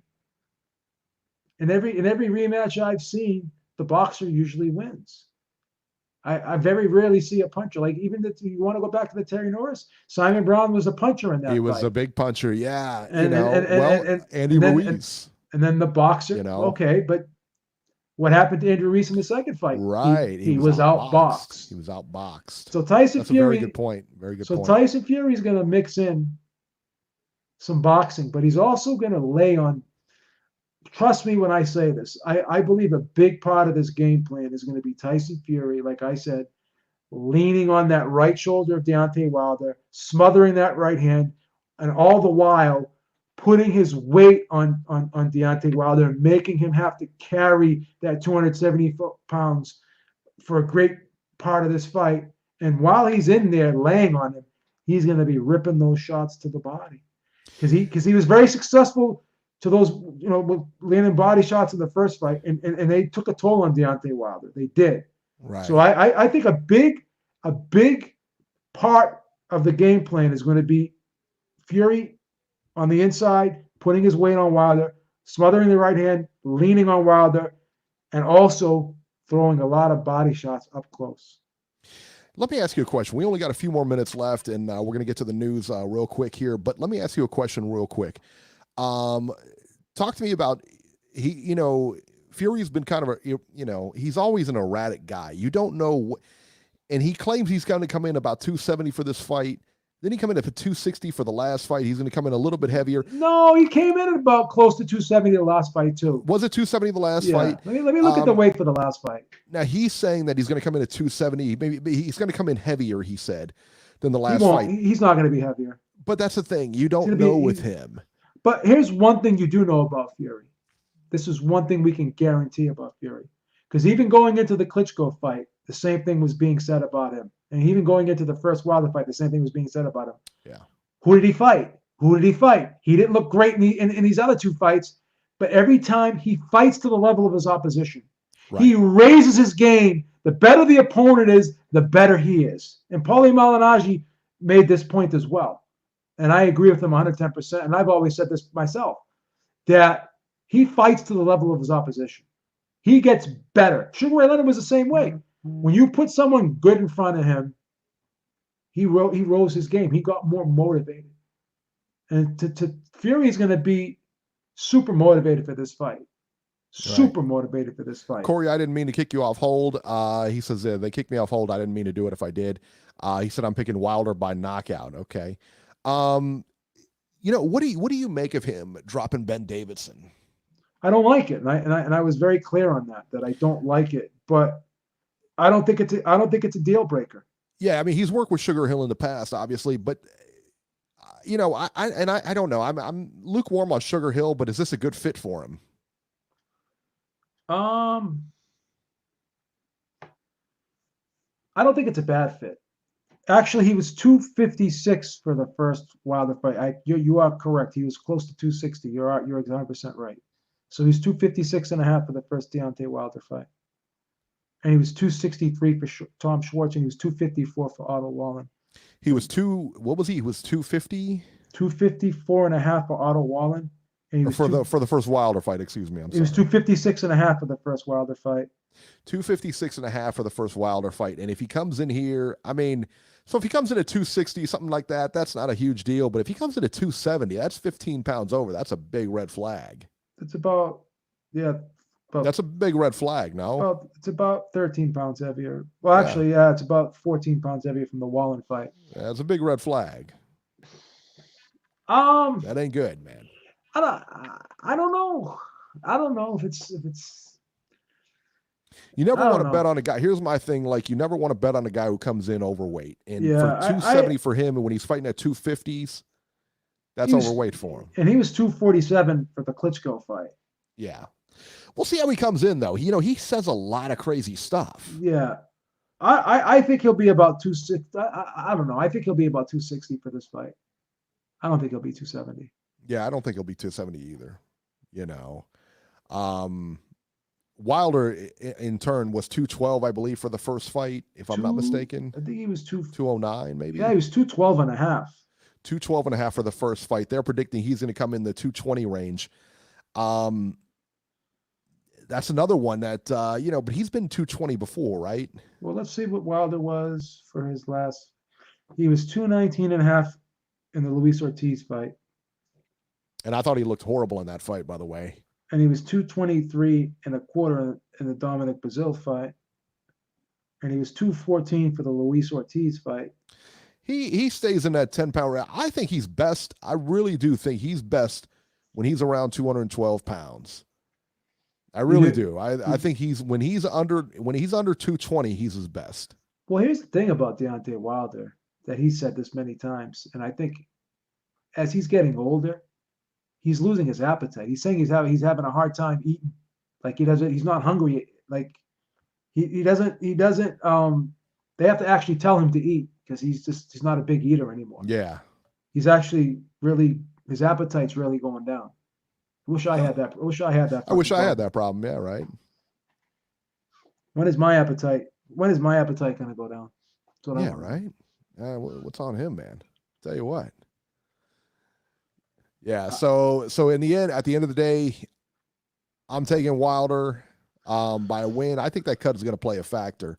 Yeah. But again, you got to wait to see him at the weigh-in, see how they look. But as of right now, and maybe we could do a weigh-in show on Friday. Yeah, we can. We'll see what happens. We'll see. If you have time, I'll be down for it. If you have time. So yeah, we might do a weigh-in show, a quick weigh-in show or whatever.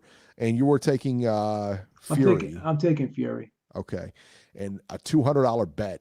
A $200 bet just took place on the show between Brian and Jesse Reekin. Jesse Reekin, of course, taking Fury.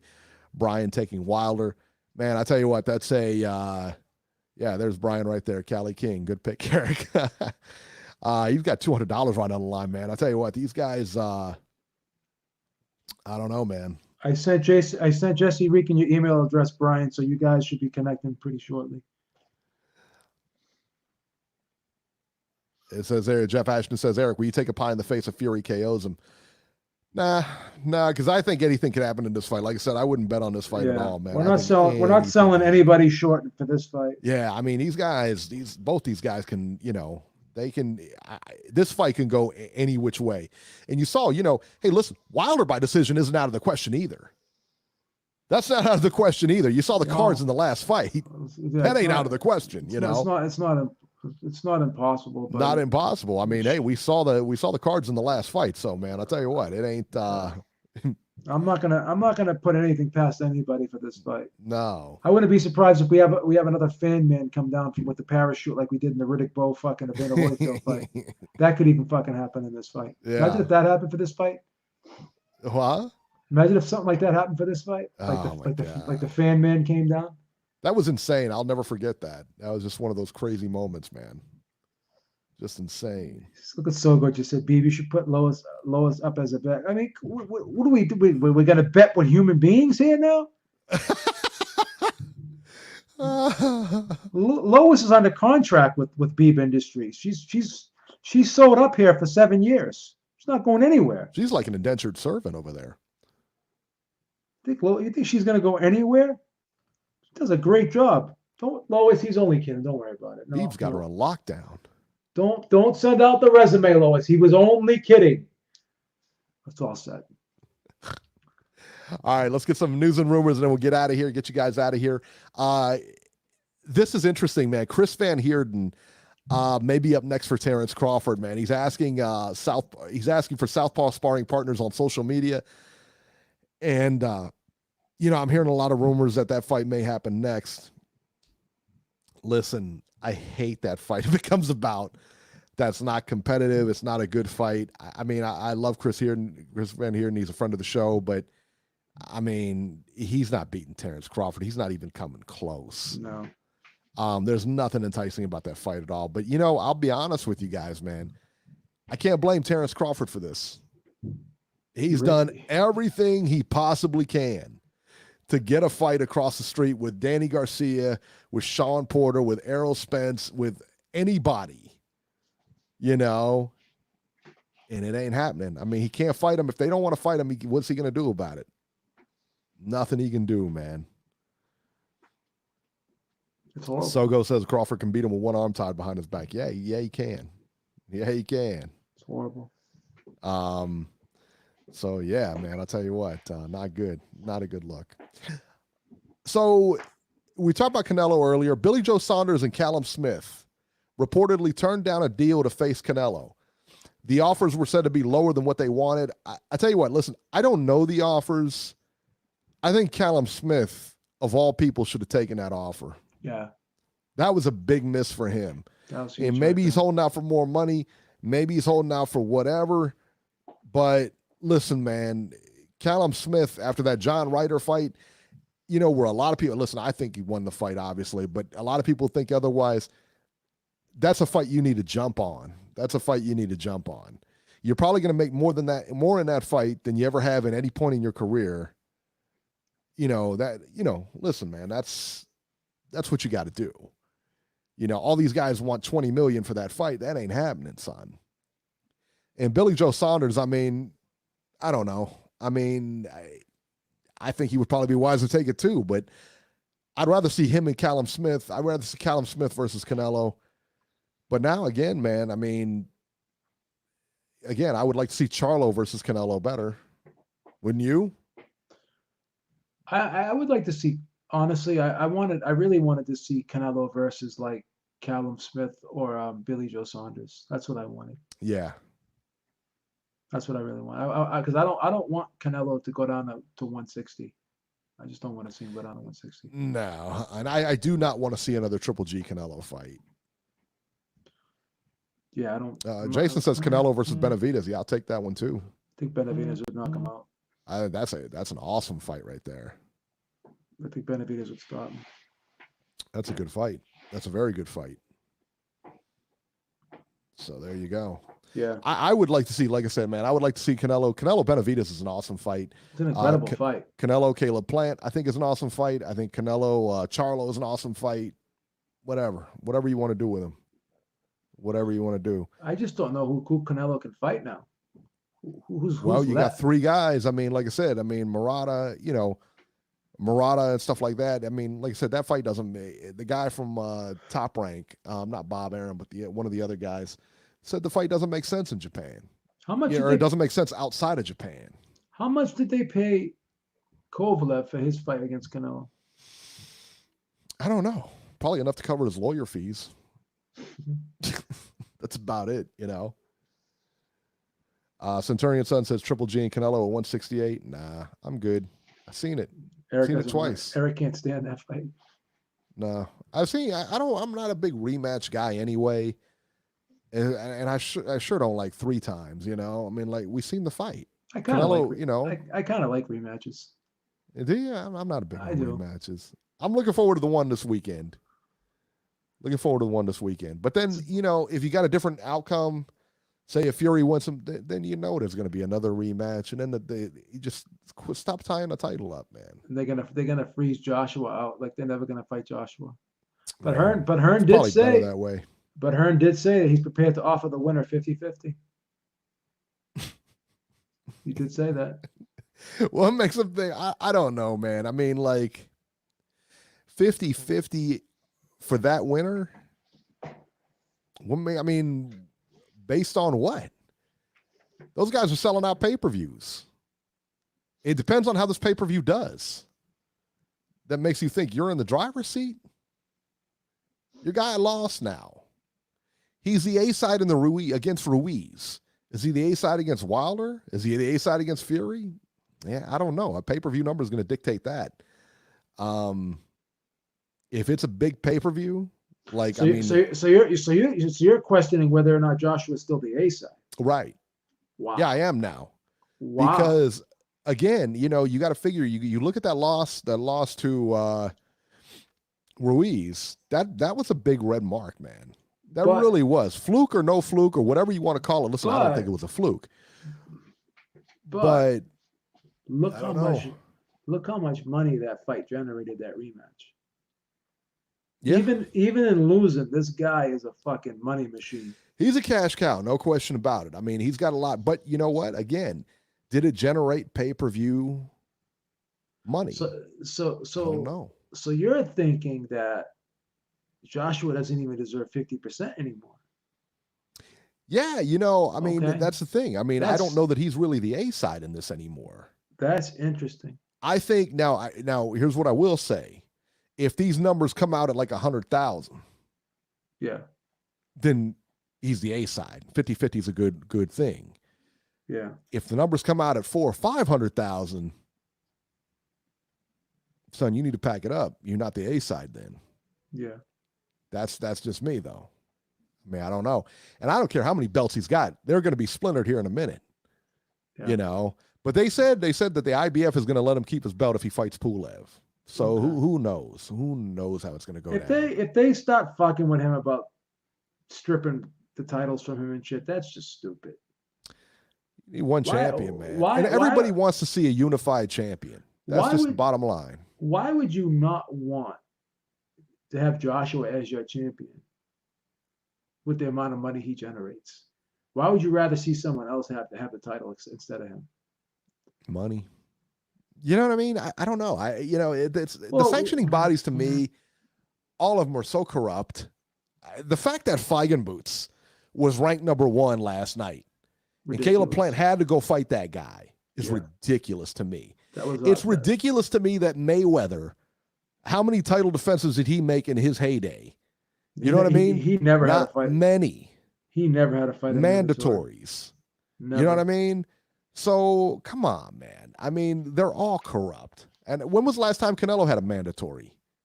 I can't remember. Yeah, he's a champion. He's the champion, and the WBC has got belts for everybody. The TV title pretty soon. Well, Canelo got stripped of his IBF, right? Because he wouldn't fight the mandatory, right? I don't remember. He's got so many belts. There's so many garbage going around. I mean, and then Derevyanchenko fought Golovkin for that IBF title because it was stripped. So yeah, that's right. Yeah. How many pay-per-view buys do you think this Wilder Fury rematch does? You think it's going to do at least 500,000? No. You don't? No. $350. Really? Yeah. It's being promoted very well. It is $350. What did the first fight do? It did about 375. Did it? This will do about 350. 350 to 400. You think this is going to do less than the first one? Possibly. Really? Possibly, yeah. I'm going to say this one does at least 500,000. Yeah. I'm going to tell you right now, man. I tell you, Mayweather killed the pay-per-view market. Mayweather killed the pay-per-view market by putting on them dumb pay-per-views, with, who was it? Every one of his fights were pay-per-views. So, and listen, man, I hope the pay-per-view tanks just because I hate the pay-per-view model. All right. That being said, maybe 350, maybe 400. But I'm gonna say it does 500. If it does 500, I'll tell you what, if it does 500, for sure, either one of that winner is the A side against AJ. For sure. And then there's going to be UK pay-per-view too. Jason says 600,000. If it does 600,000, yeah, I mean. Even Eddie Hearn is saying that he thinks it will do 500,000. Well, great. If that's the case, then I don't know how we can have Joshua as the A side in that and offer him 50-50. And this is what Eddie will say, oh, well, 500,000 is good for America, but it's not really good considering the numbers that we do in the UK. What are the numbers that he does in the UK? I guess they do them. Nobody knows. He does. I mean, he's not going to release them. He'll just say whatever. Yeah, that's true too. But they're saying that Joshua does it. I guess they're saying that Ruiz Joshua fight broke the pay-per-view record. I guess it was like 1 point. They're saying they did like 1.5 or 1.6 or something like that. Maybe. But again, that's how much of those pay-per-views? It's like fucking $25 a pop, right? $30. All right. So what if Tyson Fury wins? What if then he's got no argument? Yeah. Because Tyson Fury's British too. I mean, so you could say the pay-per-view market over there, they're getting whatever, Yeah.